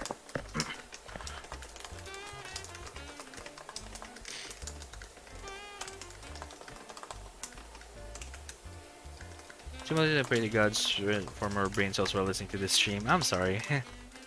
Yeah, but yeah, I guess what I was trying to prove was kind of like, hey, I know what I'm talking about. I'm not bullshitting. You know what I mean? Like, I'm a programmer and I'm like not afraid. I'm not ashamed of that. Um, I saw the meme where it's like, hey, bro, nice code, and others say, no, it's not my code. And does that mean copy paste? Yes. Um, Here's the thing about the internet age, right? Explain about the exercise. Thanks. Like, don't sell yourself short. You know, exercise is, and that's what exercise is, right? You're trying to stress your body to do something that it normally can't do, in order to get better at doing that thing, right?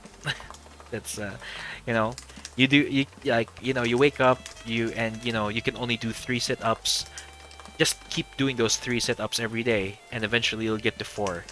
and you keep doing those 4 sit-ups every day, and then eventually you can do 5. Eventually you'll do 10. Eventually you'll do 20. Next thing you know, you're doing 100 sit-ups every day. You're doing 300 sit-ups every day. That's exercise for you. Um, hmm. So so the cool thing about the internet age, the information age as we call it, is that yeah, copy pasting is really common. It's uh, something that we say is like having a job, having or being a professional at something is doesn't mean that you don't have to search stuff on Google. It means that you know what to search on Google, right? So it's like if you know nothing about programming and then somebody asks you to make a point of sale, you'll have no idea what you're doing. You're going to be like, oh, what languages am I going to be using? What frameworks am I going to be using? What am I gonna do? No, when you're an actual programmer, you know, like, okay, I'm gonna be using this, I'm gonna be using that, and so I need to search for the specific language that I'm using, for the specific database that I'm using. How do I connect this to that? And then you just copy paste this, copy paste that from other things, and then you just modify it. Like, okay, so this variable name in my API is this. So I can't just copy paste that. I need to copy paste this and then change this variable, change that variable, stuff like that. So even doctors, right? Like even doctors do that, right? Like for example, what's this? Scrubs is a really good television series that explained this really well. Like being a good doctor doesn't mean that that doesn't mean you don't search Google in order to like be able to diagnose symptoms. Like Google and Google, the internet in general, is just another way for you to study and get quick information about what. Because when you think about it, books is just an outdated version of the internet, right? Like the internet will have all that information for you. It always gets updated, and you can get that information, like, you know, fact checked from books. We're just in the process of putting all the knowledge that we have into books into the internet for the public to learn, right? And it's not, and just because, yeah, the public can learn it doesn't mean that they understand it, right? That's why we still have professions, even though everything can still be searched. Everything can be searched and everything can be learned on the internet, right? It's the fact that you have ease of access to that information and you can just type it into your computer and then just get that information immediately. Again, going back to the whole millennial thing of instant gratification. Yeah.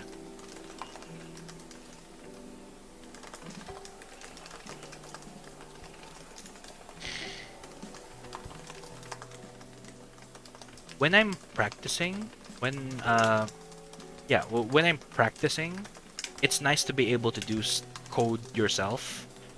Um, yeah, and be able to like do, you know, because like you're trying to get that memory, you're trying to get that, like, oh, I need to be able to do this, I need to be able to do that, I need to like have my own libraries for this, because what if the internet goes out or something like that, right? Um, yeah. Yeah.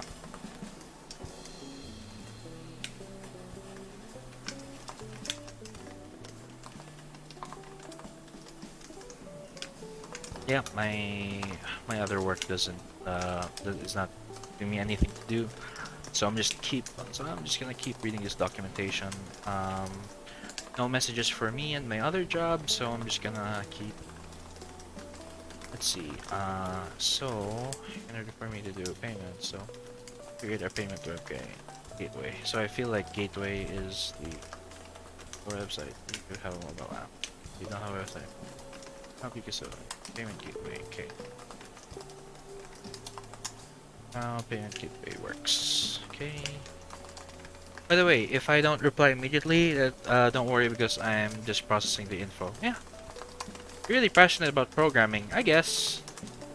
I'm uh I'm more passionate about grass. I'm more passionate about like video games, stuff like that, and I guess that's another reason why I really like programming, because I like video games, and you can't have video games without code. like, you can have the art, you can have you can have all the art, you can have all the music, you can have all the story writing, but without code, it doesn't become a video game. It becomes a movie. It it becomes a story, right?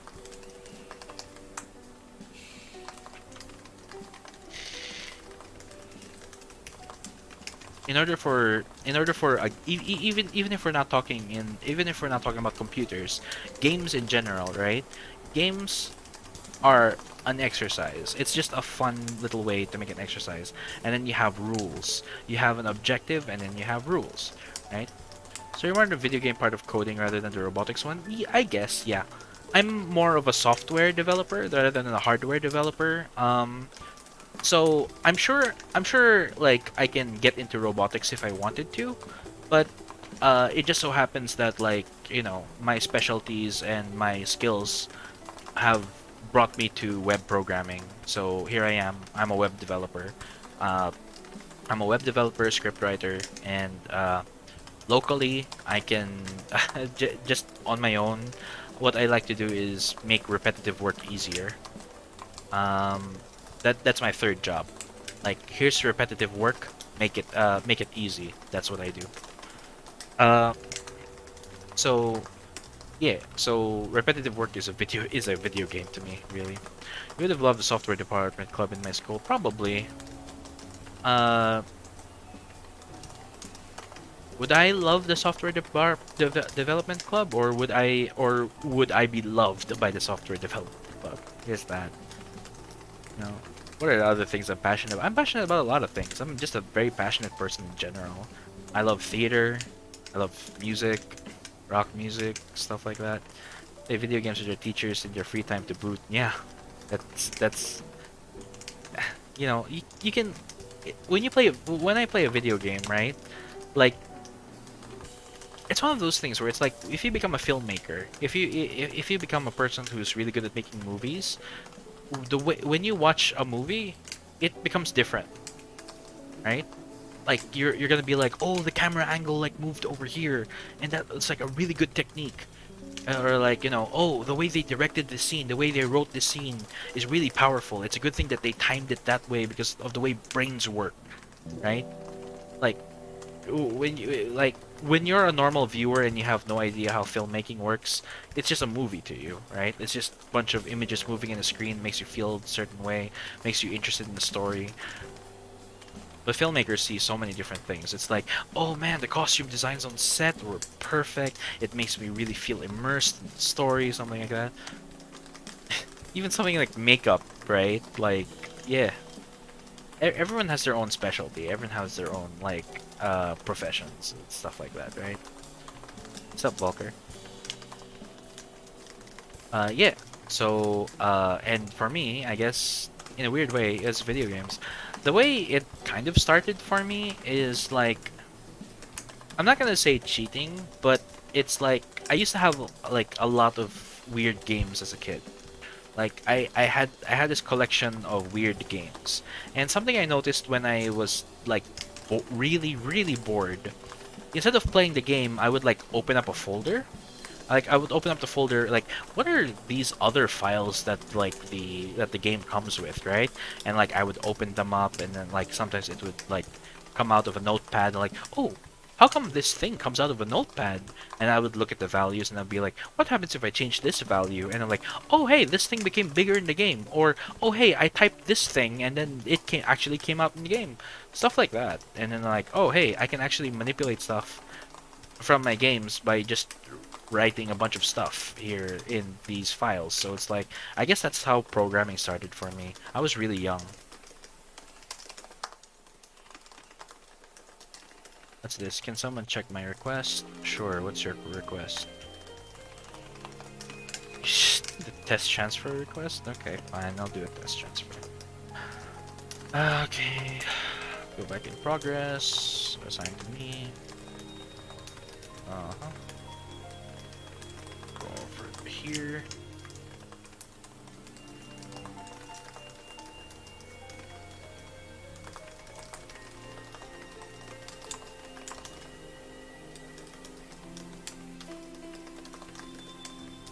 I'm gonna need to mute for a little bit.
And I'm back. Just needed to make some calls. Okay. Right. Yeah.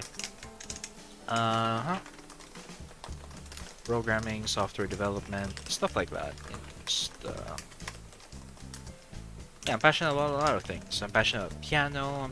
I guess that's just, you know, just my personality. Like, uh, depending on the kind of person you are.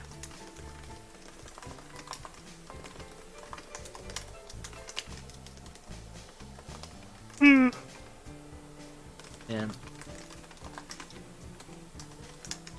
you know, like, let let me try something out because I'm in the mood for it, and it's been a while since I've done this, so I'm just gonna go ahead and do it.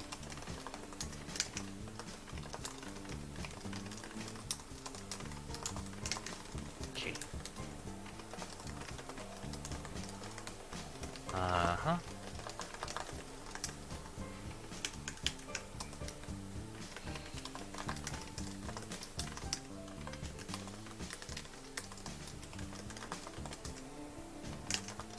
Okay.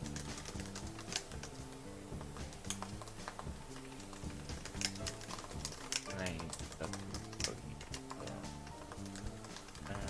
Uh,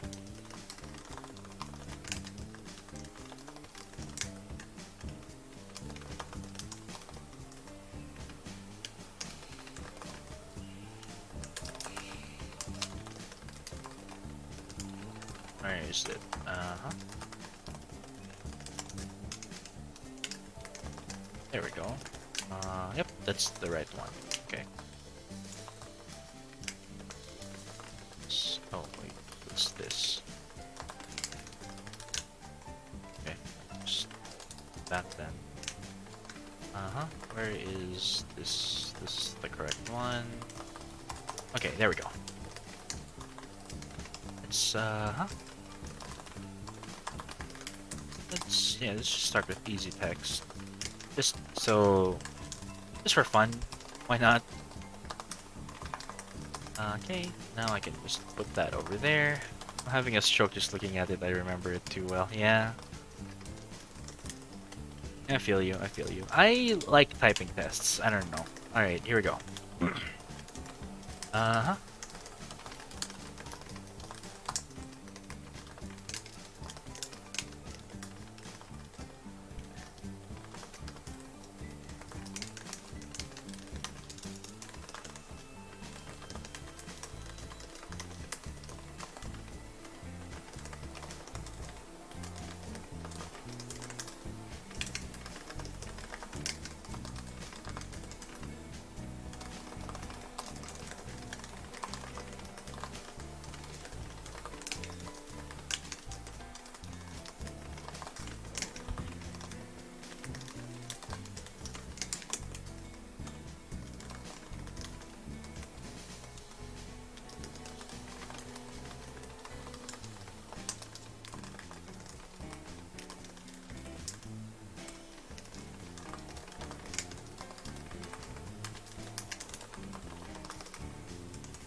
the fruit that has seeds on outside is strawberries. Berries. Oh my goodness, that's time loss. Prints are very to what Jewel turns zebra. Actually, like I'm already tired. All right, let's see. Typing skills 00. Sorry, my Wi-Fi. Yeah, 64. I'm supposed to get 69. I always get 69, 70. As much as that's a funny number. You know what? Let me do that again, but I'm gonna do it like 1 minute. I'm just gonna do 1 minute, and I'm gonna do really, really fast. Just gonna warm up a little bit. That was my warm up a while ago. Okay, here we go. Okay, here we go.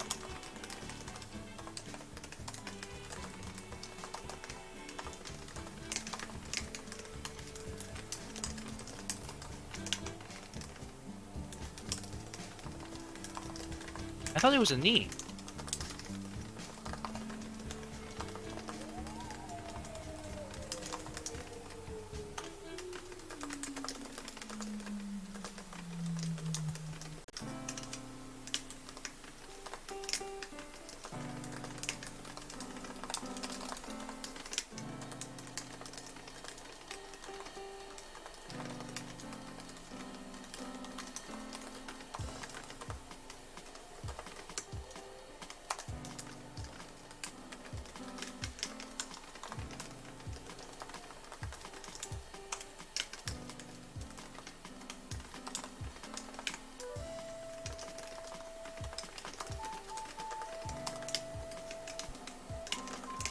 Ah, that's definitely a time loss. That's definitely a time loss.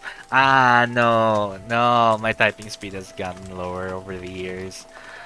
Ah, and then when we got 44, yeah. Oh well. Yeah. So I don't know. I have a lot of friends who can easily do 100, which is, that's why it's kind of discouraging for me. You know, so there's that. So I get that, like, 60 to 70 is pretty high. Actually, in one of the job interviews that I went to, um, like, they really liked the fact that I spoke really good English, and they gave me a typing test, and they were like, they're like, "Oh my God, you got 70!" Like, that's one of the things that they said. Like, I, like, to me, 70 isn't all that high because I have a lot of friends who can easily do 100, and I'm just like, it's weird, who you make friends with. Average typist is 36, I guess. Yeah. See, pro is like 85, right? So I'm like, okay, I'm not a pro. Fluent, fast, sure, but like, I'm not a pro. So I guess that's imposter syndrome for you, where it's like you don't, like, understand your achievements, but, you know. Pretty confident in my phone typing skills, though, if companies even bothered that. You know what? You know what? Apply to be a, what's this, social media specialist. Up, that's where you get your phone typing skills into play. Being a social media expert. I type okay fast, but I spell like I'm having a heart attack. Yeah, but as long as people can understand you, right?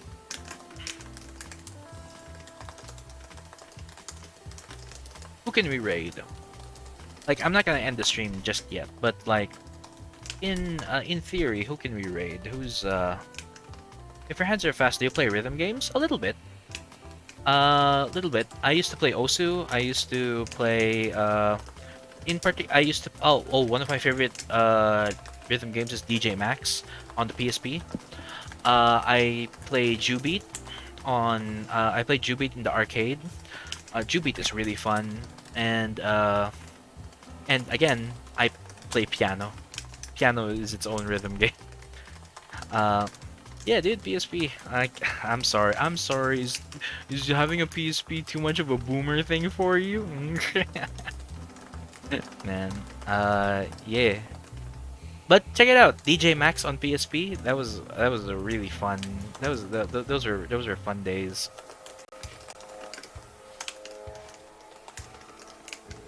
Iron Mouse? You want to raid Iron Mouse with 5 people? Let's see. Yuki Solis. Oh, Yuki Solis. Yeah, Yuki Solis actually. No. That's one person who like followed me and gave me an encouraging message, and then never said anything ever again. Sure, we can raid them after this. Why not? Oh, Miko. Yeah, yeah, yeah. Project Diva. Project Diva was fun, dude. Like, I'm not gonna say that I perfected every song, but I might as well have. I played that game so much. My favorite song to play on Project Diva back in PSP games was Yellow. I really liked Yellow.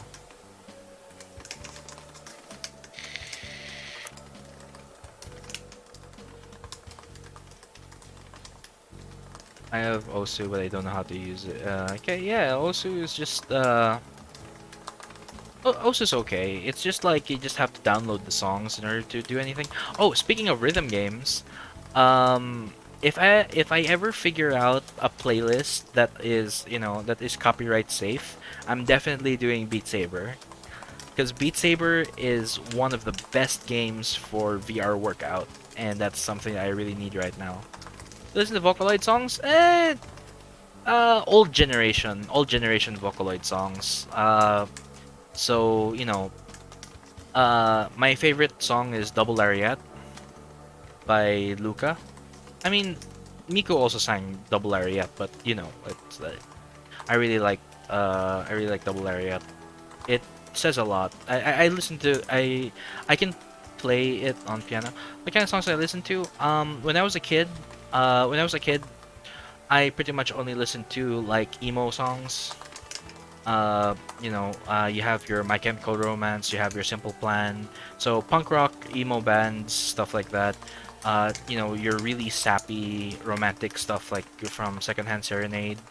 Uh, and Secondhand Serenade, stuff like that. Fallout Boy, always good.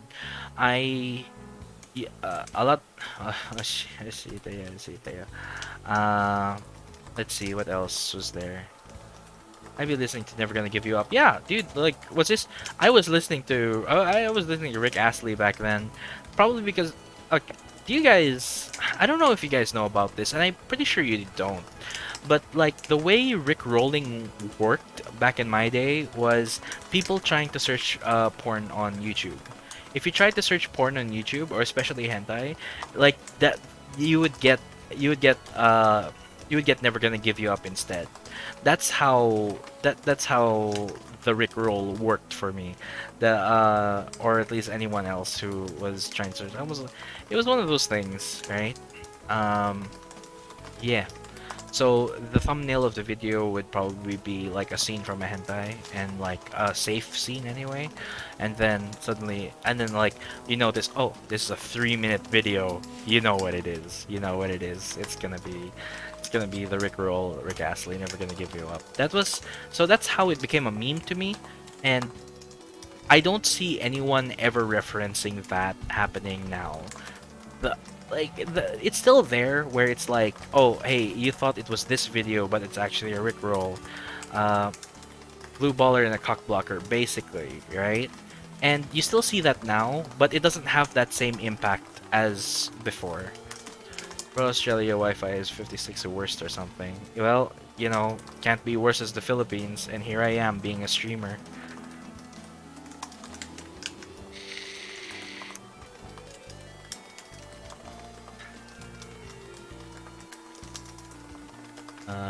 Yeah. Let's see. So anyway, let's see. And then on my teenage days, when I started to get into anime, of course I got to anime music, and then I got into Vocaloid. So Japanese songs just had their own aesthetic, I guess you could call it. And then yeah, it was one of those things. And Vocaloid was just that weird thing, right? 400 frames in Osu, that's pretty good. I don't get 400 frames in anything because I only have a 100 hertz monitor, so you know. Mm, let's see. Ayo, how much does Oculus or whatever VR set you got cost? Uh, I'm pretty sure I got a deal on it. Because I'm pretty sure I got a deal on it because I got a Rift S right before they stopped selling it. So I was able to get mine for 10,000 pesos, and like around 10,000 to 20,000 pesos when it should have been 30 or 40. Um, and so yeah, so there's that. Rift S has its problems, but so does the Quest. So does the Quest 2. So yeah. Uh, but you know, like the the really the really good one, the the really good VR headset, definitely Valve Index. So if you have the capability to save a lot of money, I recommend you just get the Valve Index, and you'll never need any other headset ever again. Um, for Oculus, I'm waiting on the Quest 3. Because Quest 2 has its own problems, but definitely want to get that lightweight stuff out of the way. So, you know, people don't make accessories, sadly, for the Rift S anymore. So, eh. But you know, it's a living, I guess. Let's see. So, how much? Okay, yeah. So, yeah, I get Rift. So Rift S is not in production anymore. Yeah. So there's that, and yeah. Is there just 3 people sleeping in the stream? Probably. I mean, one of the people watching the stream right now is me, so that's 2 people. Yeah, so there's 2 people who are sleeping, lurking. I don't know. Maybe they just enjoy the working stream. Well, I think these are the same people who came from Kebekel stream. So you know.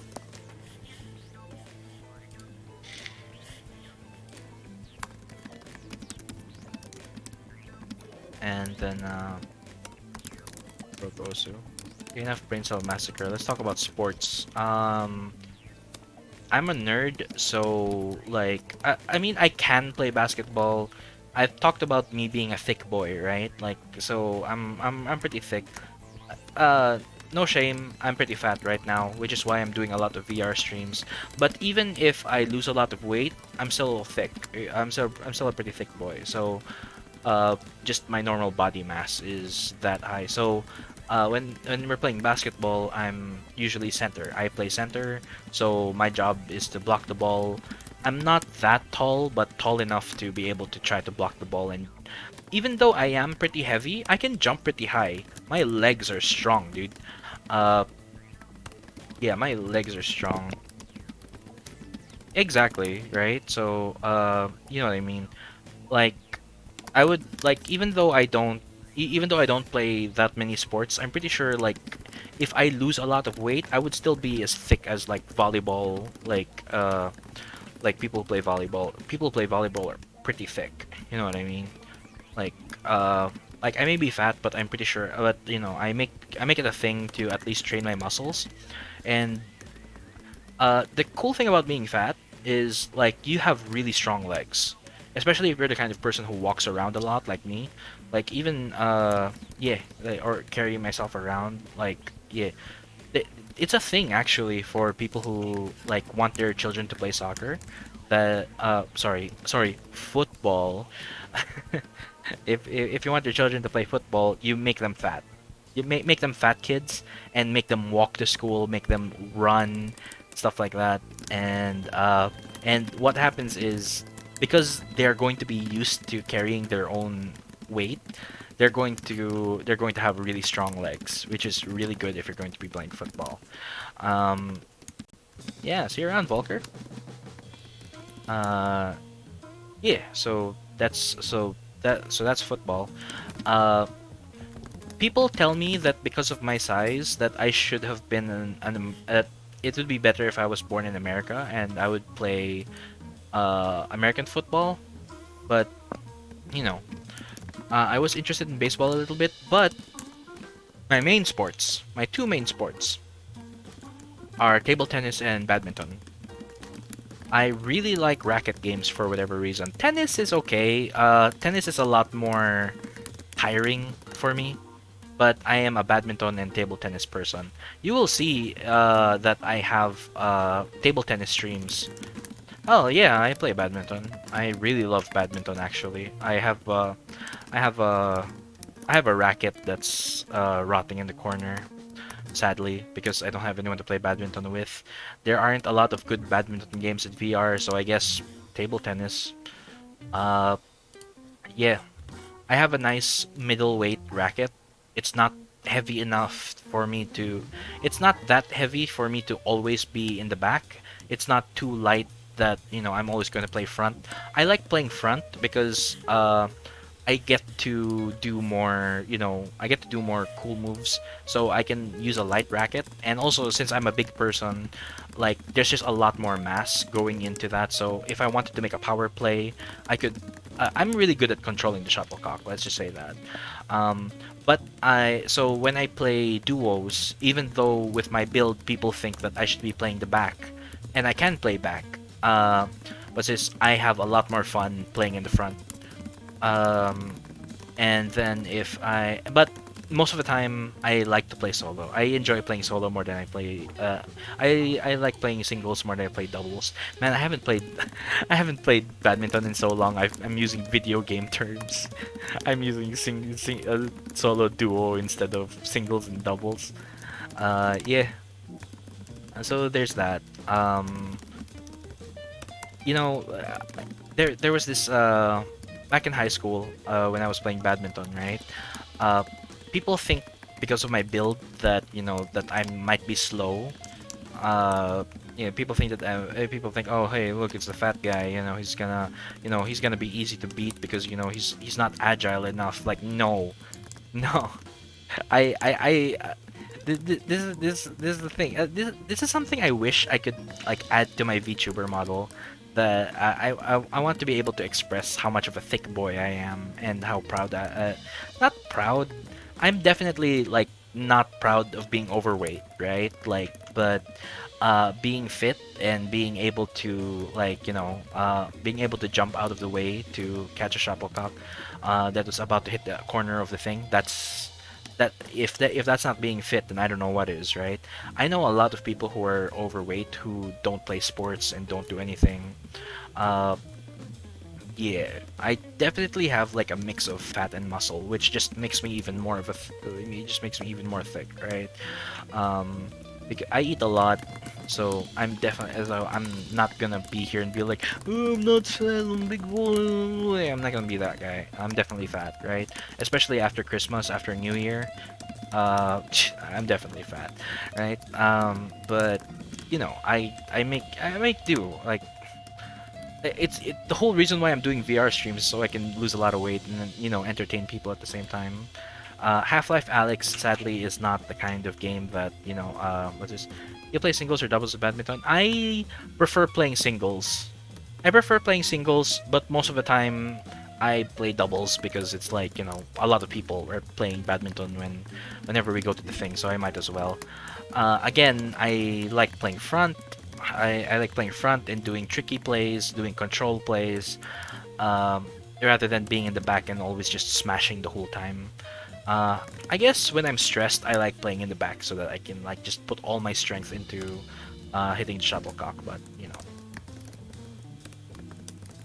there's that.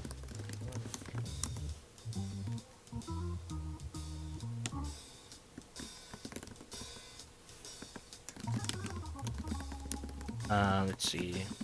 Singles, doubles. Take your racket out and wipe it with something. Rackets are like my children to me. Yeah. Yeah, my racket deserves a lot more love, especially because it's a cloth and not a leather handle. So, that's I really need to wash that thing. I also need to get it restringed, definitely, for sure. Yeah. I'm back in mobile. If I say something like very slowly, that's why. Yeah, I feel it. Add 4K racket. Forgot inside my classmate's dorm. I pray for its safety every day. Yeah. Again, like the racket that I have with me is a middleweight racket, which I feel like is pretty rare.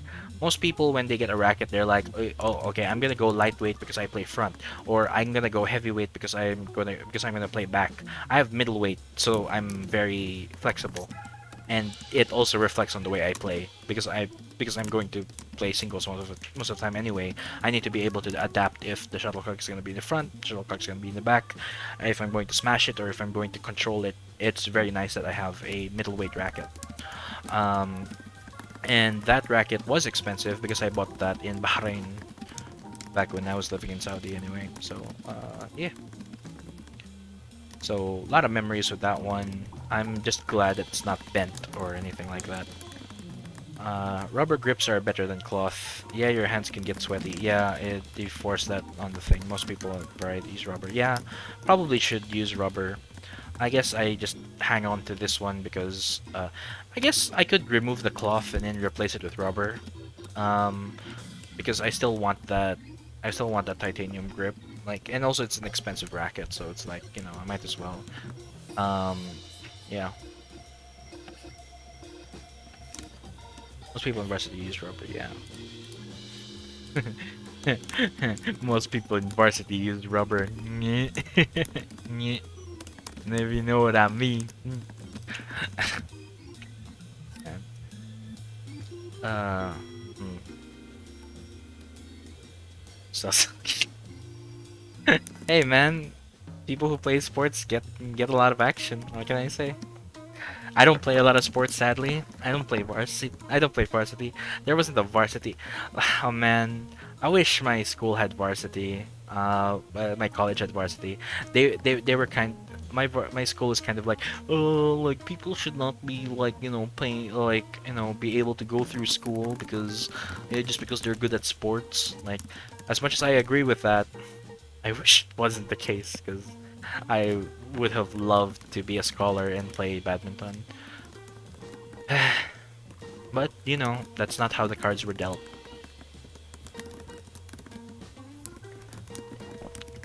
Badminton becoming the... Yeah. Monthly string changes, shuttlecocks, sure, yeah, I feel that, I feel that. Just for 9 shuttles. Get... I... I like playing with plastic... I like playing with plastic shuttlecocks more than feather. Because as much as for me, feather is good if you're playing indoor. Plastic is good when you're playing outdoor, and most of the time, outdoor is just a lot better. Not unless the place you're playing, what's this, has, you know, like really nice AC. But not only that, if you're playing badminton in a place that has really good AC, you have to make sure that like the AC doesn't, like, the airflow doesn't bother the direction of the shuttlecock. So. I'm surprised that with the sus joke you just made, you didn't say anything about shuttlecocks. Because that's just too easy. You know? It's too easy of a joke. I've already been through so many... I've been through so many... And what's the alternative... What's the alternative name for a shuttlecock? A birdie. That's just not... That's just not as good, right? Like... so, it's like... I've already graduated from that, you know...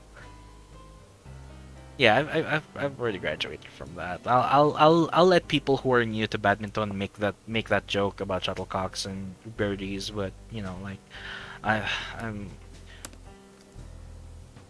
you guys go. That's the alternative name for it, right? Like, but you know, a shuttlecock's a shuttlecock. It's yeah. You know, I'm not gonna blame anyone who's gonna be like, oh hey, you know, like, oh hey, I gotta. Yeah. I'm not gonna blame anyone who's gonna be like, oh hey, I have a birdie, oh hey, I have a shuttlecock, and like, because especially if they're new, but like, when you've been playing badminton for years, you've heard it all. You've heard it so many times that you just want to be like, okay, I'm done, I'm done. You know.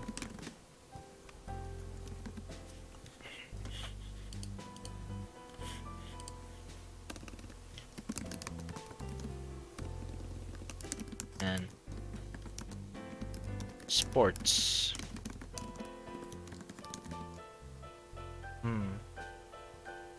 What's esports? Definitely fun. You play volleyball? A little bit.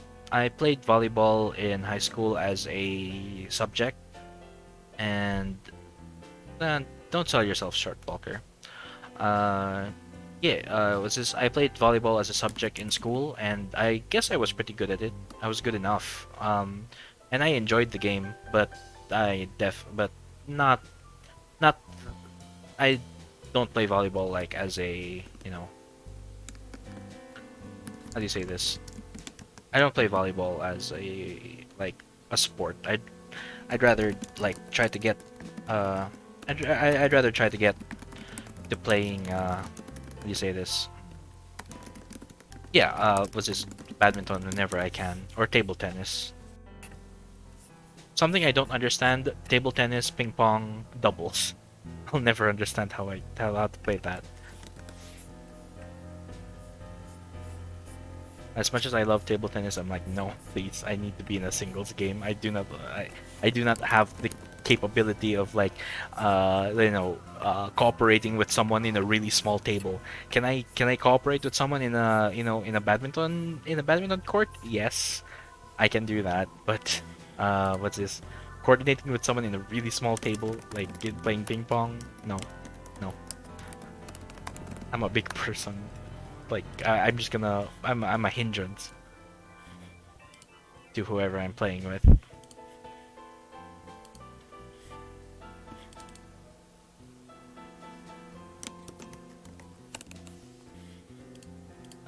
Let's see what else do you consider sports? I mean, do you consider fighting a sport? I haven't gotten. I like watching MMA.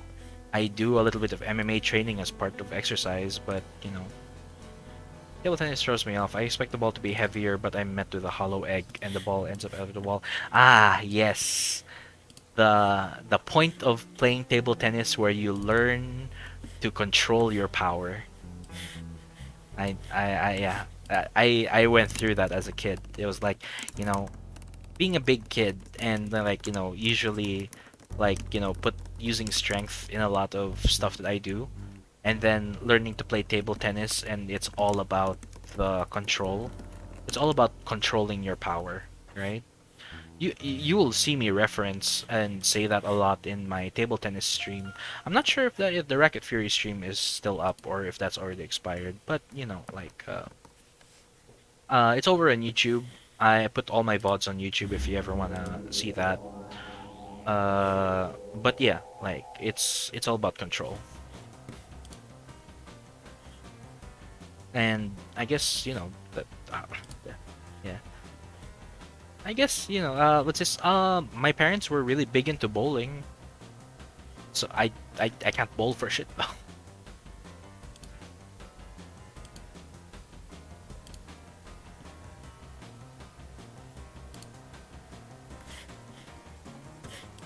Yeah, I'm pretty bad at bowling. Uh, so let's see. I auditioned at my school sports club, and not gonna lie, I passed every sport except table tennis. Well,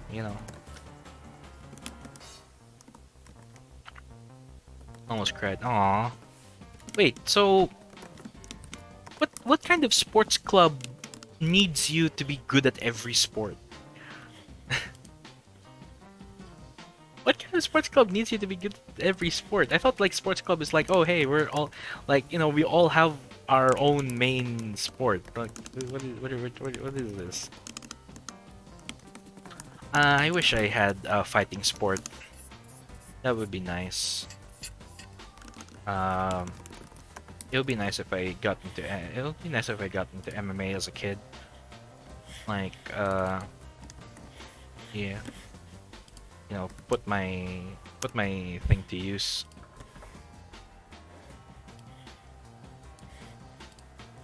Yeah, put my build to good use.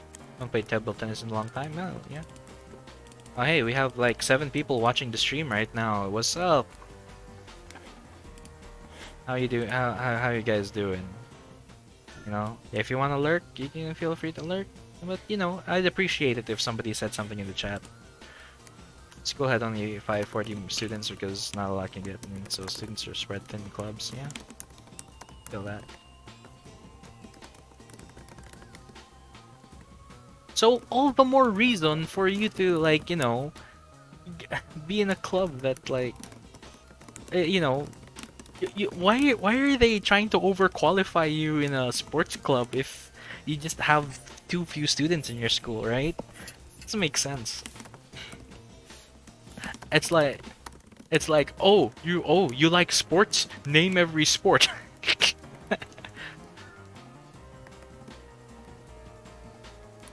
Oh, you like theater? Name every play. And that's I guess that's another thing. I wish I was a theater kid. So many things I wish I could be, but there's no point uh, mulling over it about it now.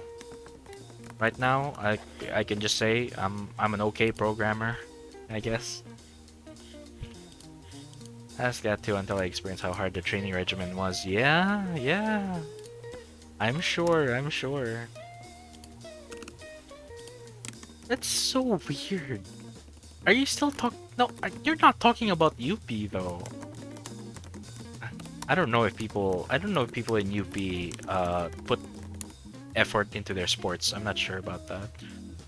I know LaSalle does. Yeah, high school still, yeah. Oh, right. My bad. I forgot. You're still in high school.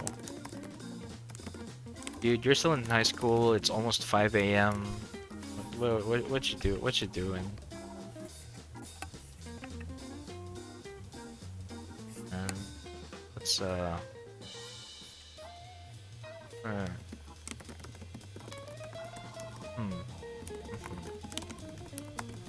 What is it? I like the faces that my VTuber model makes when I yawn. Uh, let's see. My classes are half day, so no biggie. I sleep in the afternoon. You know what? You know what? I choose whether I sleep in the morning or the afternoon. I know exactly how that feels. I should be like I should be reading documentation right now, but I'm too tired. But I should stay awake because if a request comes and I don't reply, it's gonna look bad for me on my other job. So might as well find a reason to stay awake, which I guess is still kind of good that I'm doing a working stream. Right? Hanging out with you guys. School lasts for 6 hours and 30 minutes. Yeah. Yep, sounds about right. The thing is, it's like, even if your school lasts for 6 hours and 30 minutes, that doesn't take into account the fact that you still have to do a lot of group work, classwork, and homework. It's, study, and you still have to study at home, so that, so it's just a lot of pain. I've been getting enough sleep because I've been playing my, ML a lot. Well, they play Mobile Legends in Australia, Volker? I thought only Filipinos played Mobile Legends.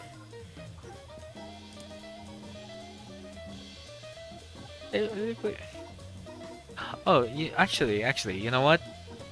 You know what? Since we're chilling here, I might as well. What's this? Been chilling. Okay, no, nobody's mentioning me. Just because I'm in the mood for it, and like like time's passing by anyway, I might as well open this up.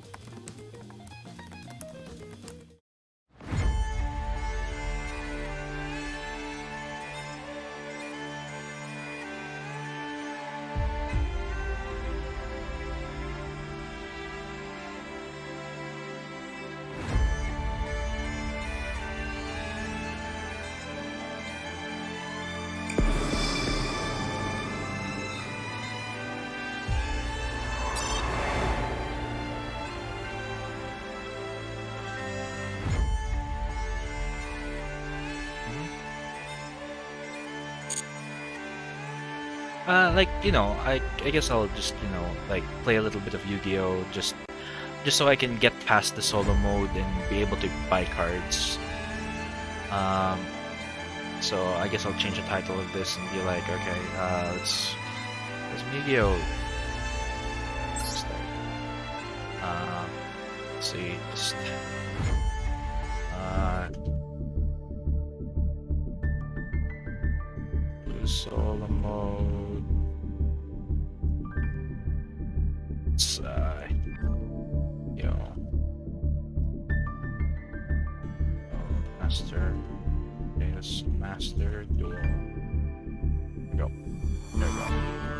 those days. Damn, this card game used to collect shit on the cards. Even though I haven't watched a second of the anime.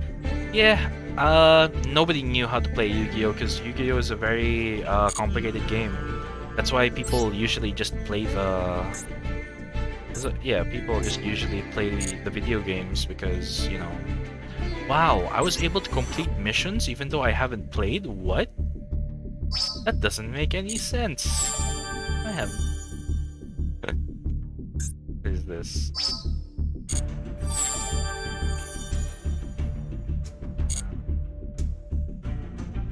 Alright, gift box. This one gifted. What? Oh, what? I've reached the maximum capacity of gems? And what the hell did I get from the missions then? What do you mean I have max capacity of... Okay, fine. I guess it's... You know what? I'll do some solo mode first so that I can unlock some secret cards. And then I'll be able to... Oh, I guess, I'm a dragon deck kind of guy, so, yeah.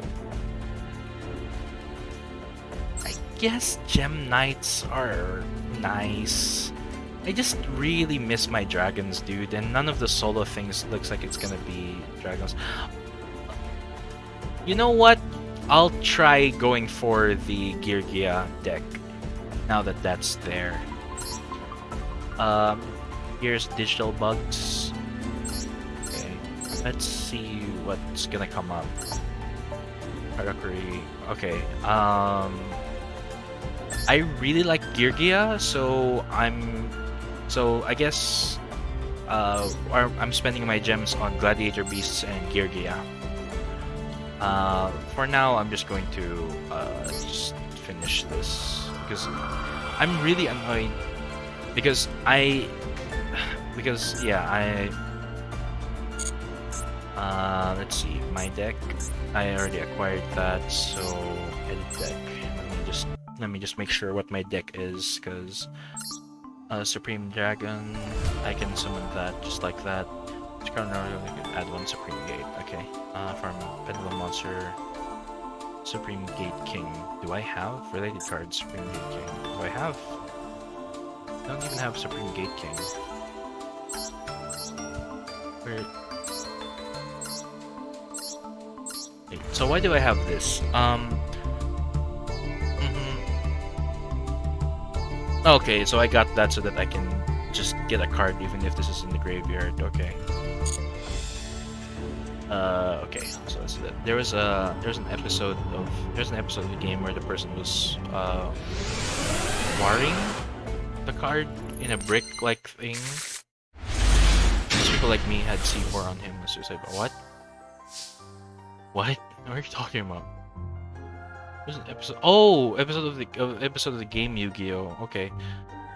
Silver's Cry. Target one monster graveyard. Raigeki. This is really bad.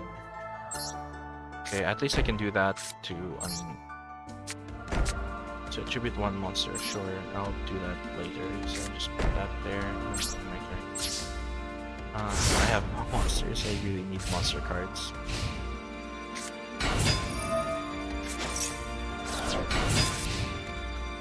Okay, so just do that so I can draw a card and hopefully I can get a monster. Nope. Blue Eyes White Dragon, please give me Blue Eyes White Dragon. Give me Blue Eyes White Dragon. Fine, just go activate that. Go.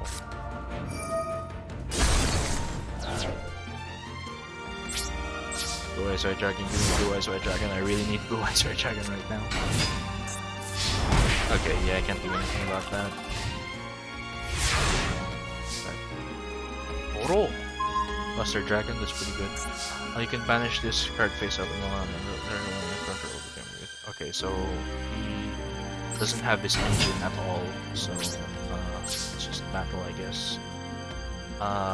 No. That's really bad.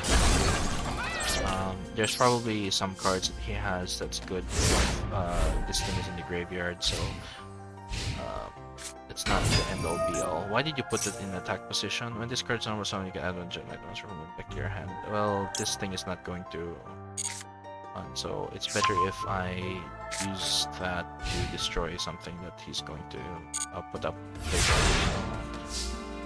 Yeah. Go roll. Axe Dragonoot. Discard attacks. Okay, cool. So let's put that down. Someone. Cool. Graveyard. What can I special summon actually? If I do that. 2100 Tulip. We can touch 1 second attack in a row. So that is a potential damage output of 2100. 2100. So 400 and then 2500. Meanwhile, if I just attack normally, that is a potential of 2200. So it actually is a good thing for me to put a Link monster down. But am I going to do that? I would have 2 monsters in the graveyard, and then I can take this and... Okay, yeah, so that's actually a good play. Okay, let's do that.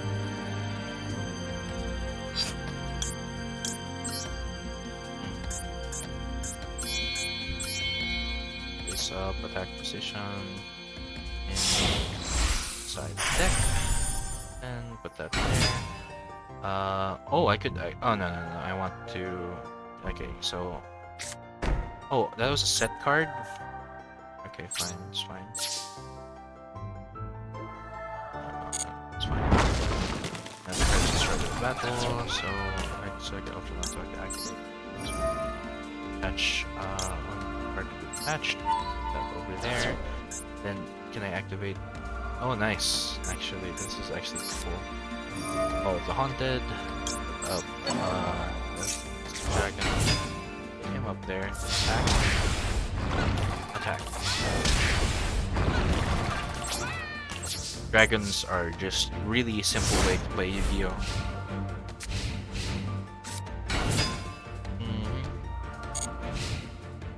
Okay, he's not going to try to. This is already a win.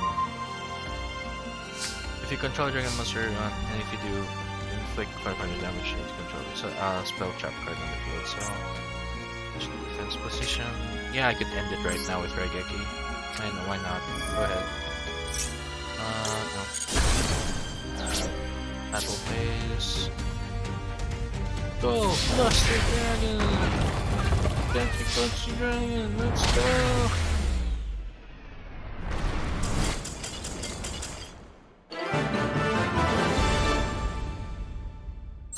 Nice.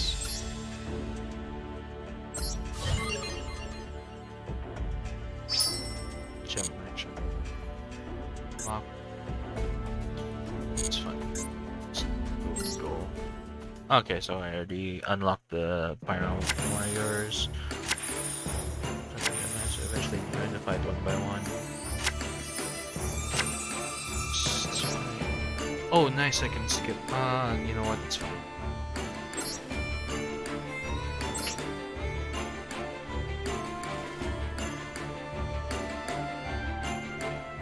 Like, it'd be nice if people were chatting because I'm kind of like, you know, the thing that I hate about this is that, like, it's so slow.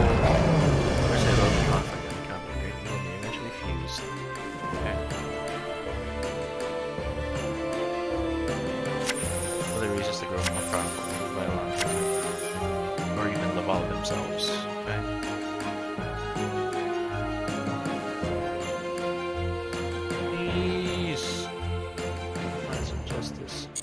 Use HF, use HG. No, that doesn't. No. If it's Charlotte Falling Grow, there's no.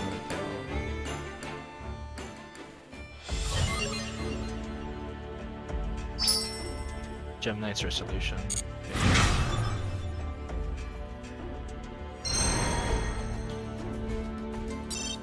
Surely go to Sarno. Let's get Yugioh. Oh no, Gladiator Beasts. Gladiator Beasts or Yugioh. I really enjoyed doing Yugioh, so you want to double down on that. Besides, I do want a machine deck right next to my dragon deck, so Glory of the Gladiator Beasts. Oh my goodness, I remember this. In ancient times, great empire ruler were their cities prosperous and happiness lived in peace. There in the Gladiator Beasts, that's report aristocrats.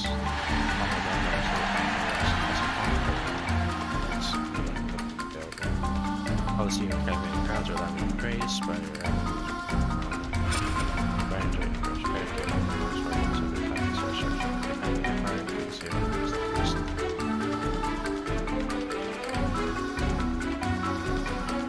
aristocrats sealed Cologne policy for eternity, for a period God gave peace who lost back from man fault. Many years passed since great falling but over time. Yeah. One day, by the blood sign, the God gave peace and the empire is 9 heroes and say policy that the peace fought once again.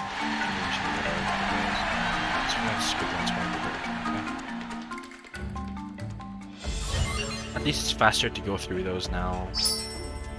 Thanks.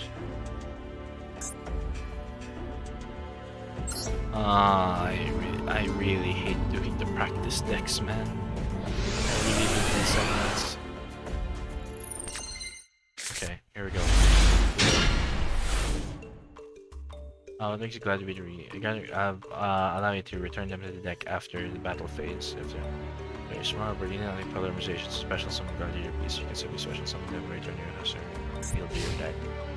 Okay. This one. So.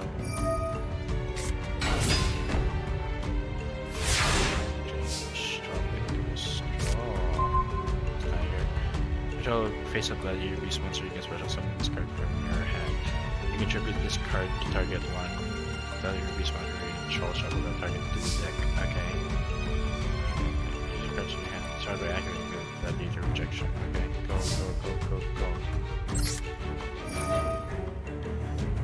Now summon Gladiator Beast Hoplums. Okay, so both. Then test type. Okay, so special summon. Face up in that position. Test Tiger special sword. So Gladiator Beast Bestiary.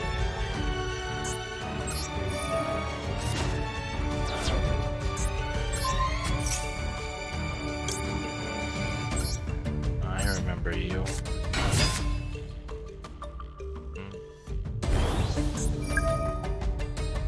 Target one spell card to destroy the target. At the end of the battle phase, if this card was attacked, select card to destroy. Okay.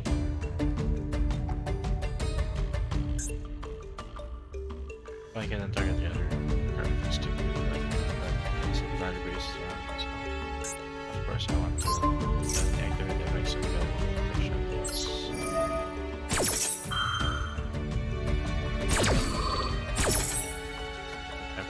Control. So. Oh, I remember this fish.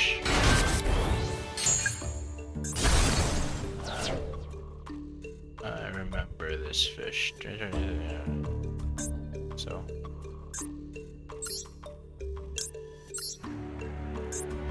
Cards are just here. One face of monster destroy the target at the end of battle. This card will attack or attack.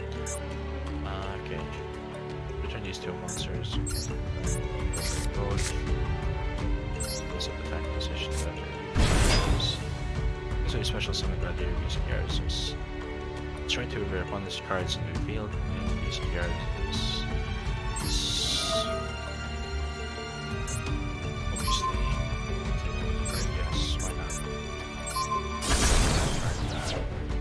Some of your life points directly. So, and then go there. I don't know what you can do with Pokemon, dude. I mean, like, Pokemon's pretty great. I just did a little bit of Pokemon stream the other day, yesterday. So, you know, one of those things.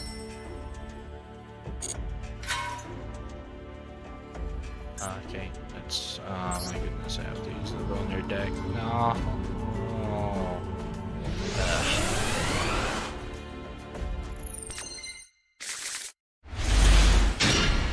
Cool. And by phase, main phase 1.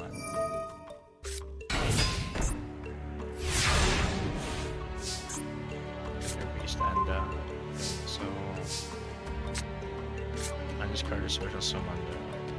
Impact class. Then you each phase of this card is attacked or is attacked. If this card is attacked, or was attacked, you can return it to the deck with a special summon back. Okay, and then this is level 7, so I can't summon that yet. Royal, Pug Victory Royal. Let's see, destroy the Spiral Shells. Face of Gladiator Beast on the monsters on the field, activate one of these effects. Second one, face of Gladiator, change its battle position. Second one, Gladiator Beast. 3 battle phase, shuffle the deck from your hand graveyard. Discard the specials. Yes, I have to.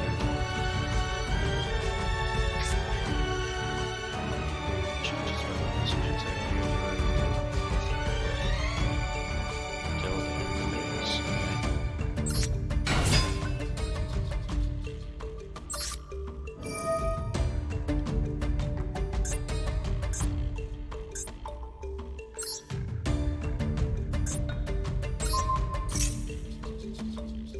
Tapos na to.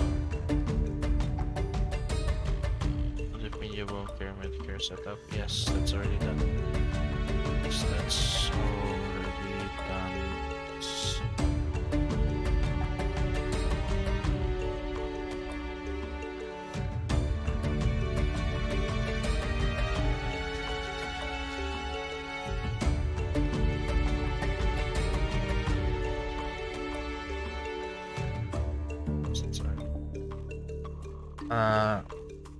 Gladiator Beast and Duel.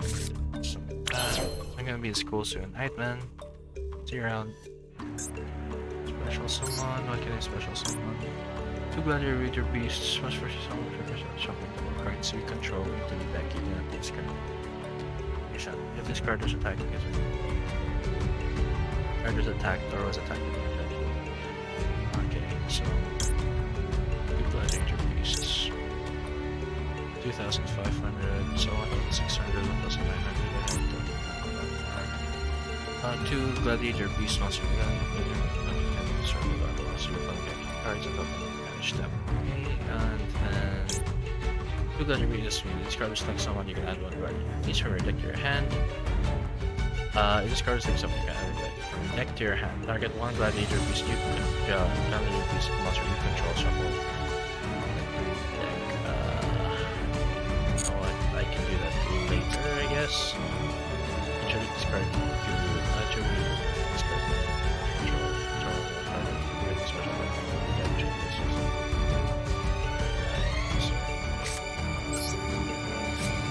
Harpy's Feather Duster, so I can get rid of that. Face up attack position. Activate that back. Return cards, they return to the deck. And then select monsters a special summon from the deck. So here, target 1 piece of monster, destroy the target. At the end of the phase, discard the attack or do attack. Destroy some monsters. This card is special summon body, which in your hand in defense position. Try this and get another for the attack. Jump out.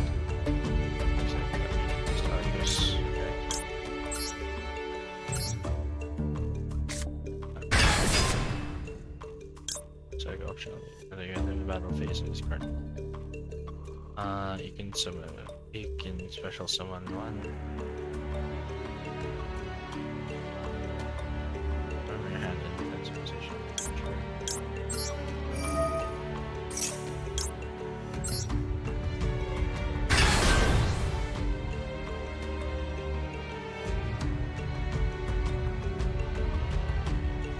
Okay, so can't change that position. So I will summon something that has higher than 2,400. We got your increase much position if this card attacks your attack, your opponent can activate cards. In the battle phase of this card attack was attack yourself.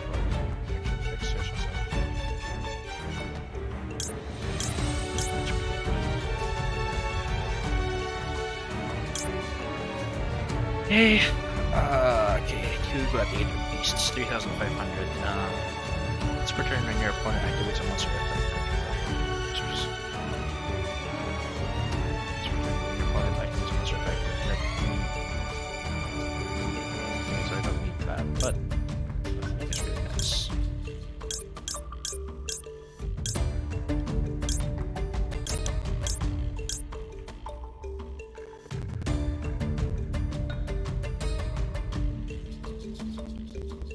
Your attacker wants to attack yourself.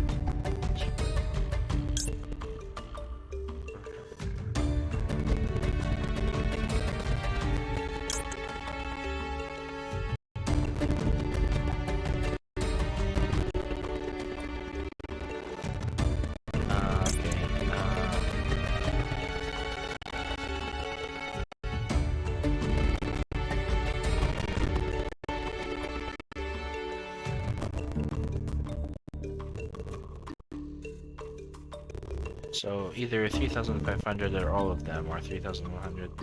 So definitely, I'm gonna just go for battle. During battle phase, shuffle into the deck from your hand, field, or graveyard. Fusion material monsters. So together with your beast monster, and summon that from your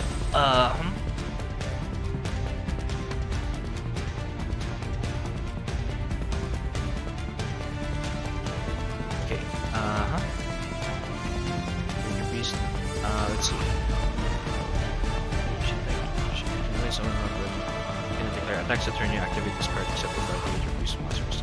During battle phase, shall go ahead and special summon that fusion monster from your fusion deck and summon conditions. Okay. You know what? Let's do it for fun. So the fusion special summon monster to fusion.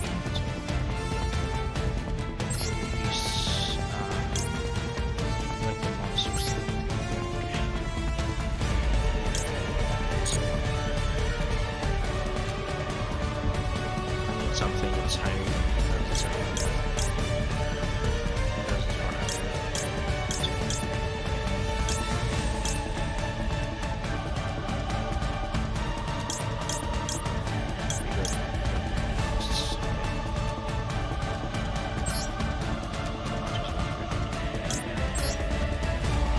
Let's get this starter damage that the monster levels and monster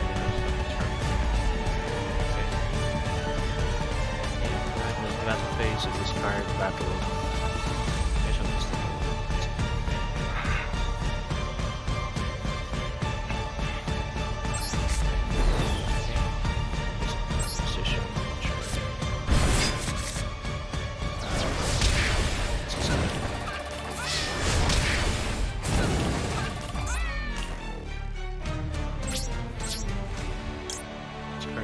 Special summon, you can shuffle it and special summon on your deck.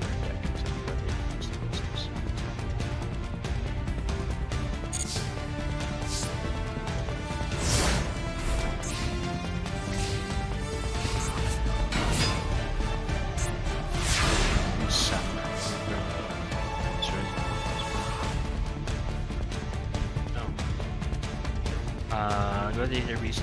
Sorry about going quiet for a while. Someone chatted me up about why I was still awake. Well, you know, it happens, man. I mean, like, it is 5 a.m. I also kind of want to take a nap. I'm just gonna finish this Gladiator Beast thing and then I'm just gonna be gone. Bring your deck to your hand. Yeah, sure. Cool. Gladiator Beast, your deck to your hand.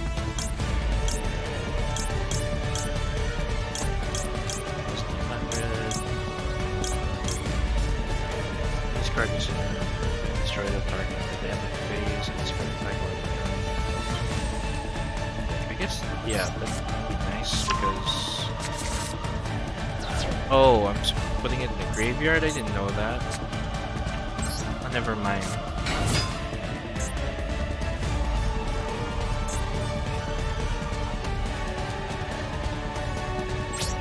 Oh well, that's my mistake, I guess.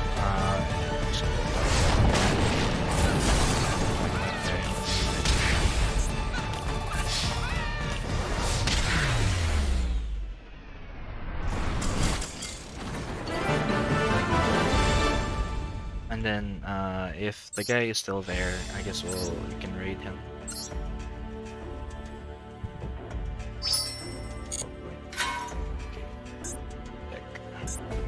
Oh, my dragons, my really weak dragons.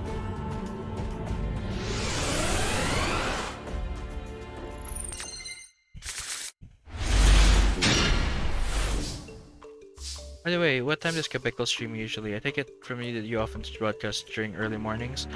I do a lot of variety. So sometimes I stream in the morning, the afternoon, evening. It just really depends when I go to sleep or when I suddenly have a lot of free time to do stuff. So yeah, um, it's kind of random, but I think consistently I will do. I don't know. It's just pretty random. I'd have a schedule. But yeah, Kebekel will probably be streaming in the morning and afternoon, sleeps in the evening, just like a normal person. I'm just weird. Let's see, when I call me card. So, add when I card here. Okay. If I can discard this card, so it's good if I just keep that. I don't care that I take damage, but attacking monster attacking. Banish that monster during the earliest versus some of the monster from the side of the field. The monster would be supposed to or spell effect activate. We have to have rock points on this. We do destroy that card. Okay.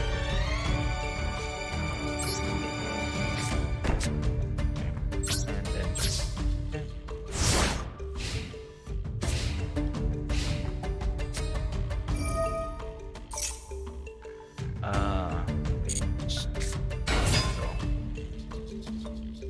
some monster.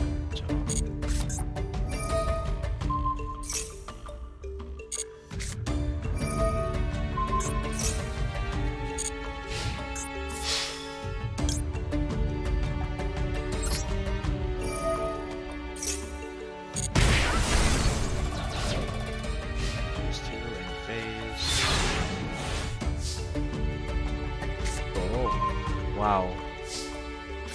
Wow, game. Thanks. Thank you so much. I needed that.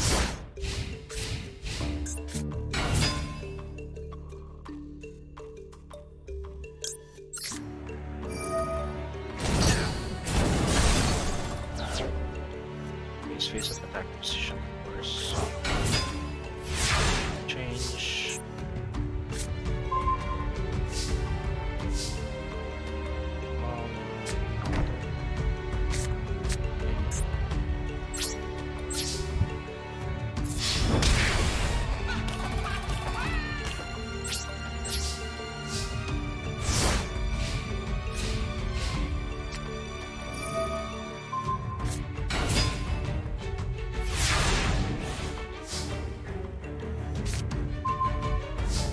Synchro monster that uses discarded synchro that uses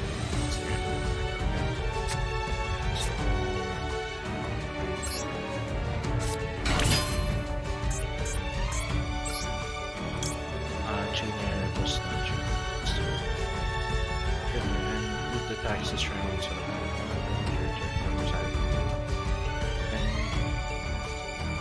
and turn this card to your hand. Okay, so.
dragon. I'll take it, I guess.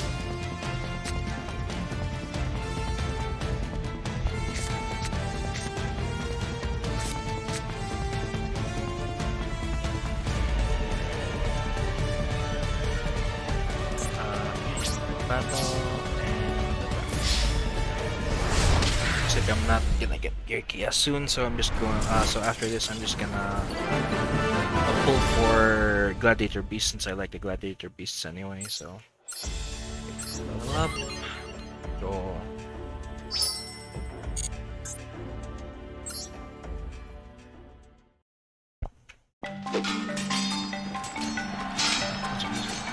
Combat again. Plus combat Gladiator Beast. Random Iron Pistols. Scale Bird Gladiator Beast. Activating part area assault. Enable permanent policy and Gladiator Beast to see servant purpose. They loaded battle machines, policy organic for much contented. Wait, that's a gacha game? A little bit. They gave it more gacha elements than compared to Duel Links on Duel Links. Duel Links is really nice because like you could always get the card you want, right? Like it's going to take a while, but because you have a limited box and you're going through the booster packs in those boxes, you are definitely going to get the thing. So I guess I'm gonna pull for Gladiator Beasts because oh nice. Okay, here we go.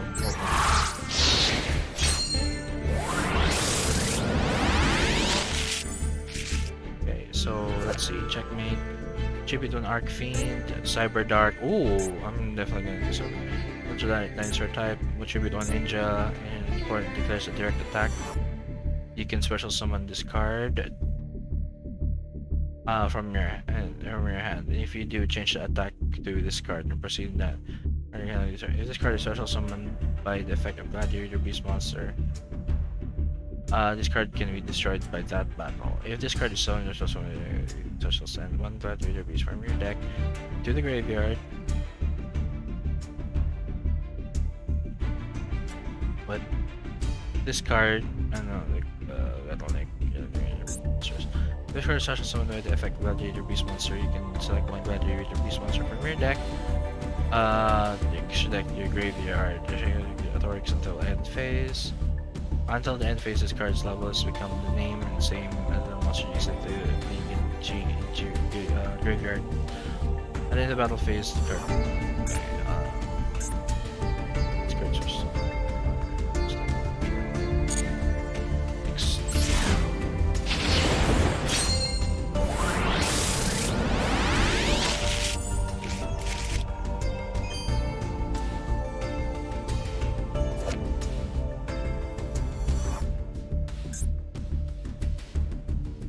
Lightsorn, banish one equipped spell card.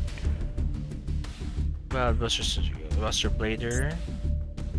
Gladiator Beast monster. You can remove one card from your opponent's graveyard at the end of the battlefield. You card it. Return it to the deck as well somewhere. Okay. Return a Gladiator Beast from your hand to your deck. Negate activation of a spell, the card destroyed. All your control deck.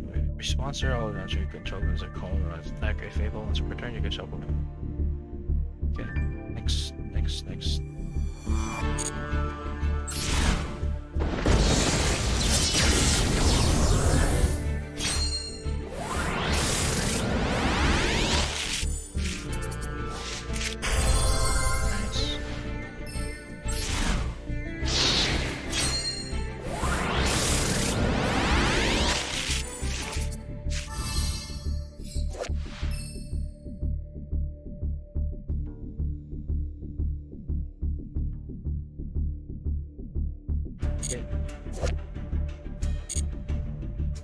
I'm really out of it right now. So just open this one pack and then I'm good.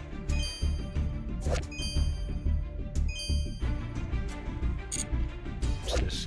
Secretary, I already have that, so it's fine.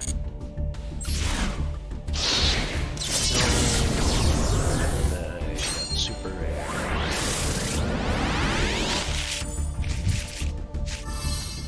Pendulum Core. During your opponent's phase, you can discard one card immediately after this weapon. Pendulum monsters. Okay. Next. I already got the good cards, so it's fine. Oh no, my tracking. Oh. It's fine. So these are just for cybers. Come on, tracking. Come on, I believe in you. I believe. Nice, I got Marmillo. That's good.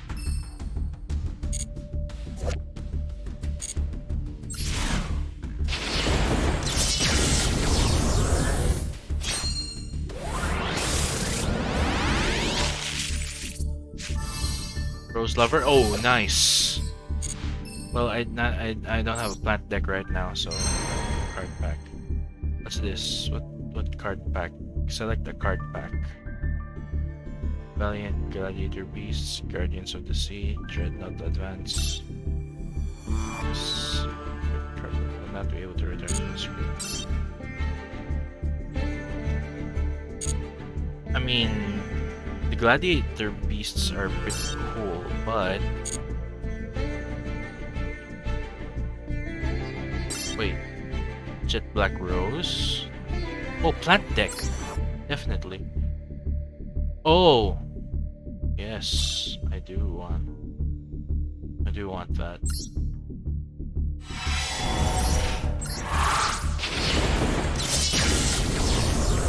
Okay, just...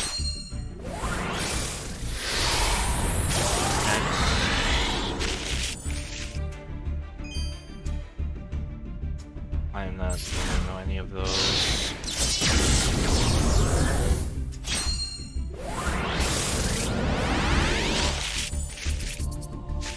Oh, Waboku! This is very nice.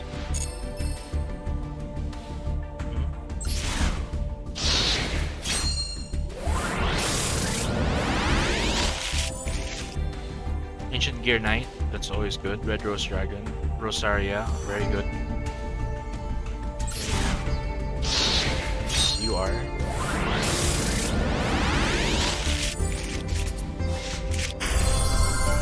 Rose Dragon. Okay, cool. That...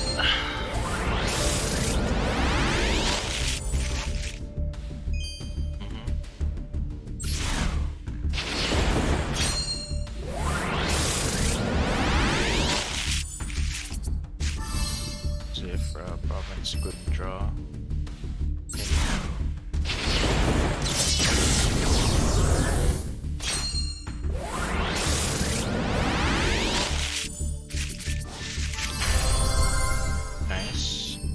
Nice.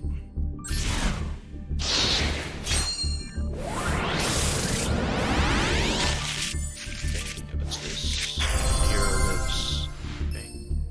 So we're gonna go through this whole pack and we don't even have the Red Rose Dragon, which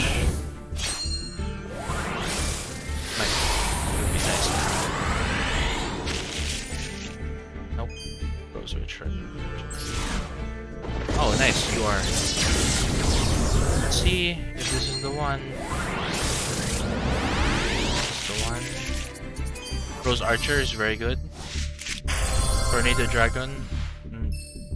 So you are, so. First heroes, no. So Guardian of Kings. Okay, so I think I'm good with that. Okay, so I'm not gonna. Alright, and then I'll do the rest later. So, okay. Yeah, let's see. How many people are in my stream right now? 4 people? Why not? Okay, Yuki Solis is ano?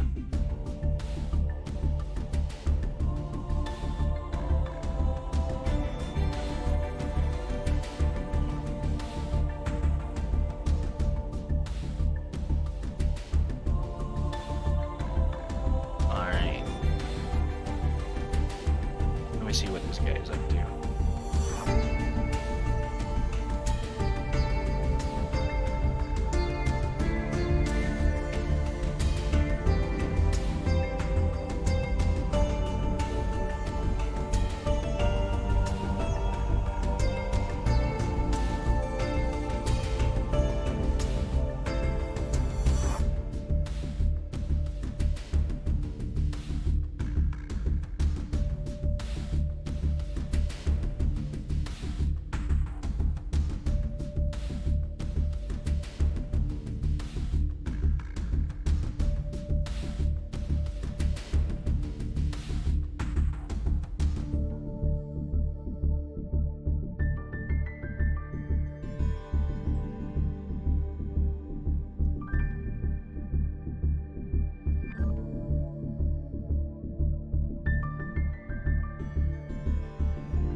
Here we go, guys. We're gonna be raiding Yuki Solis.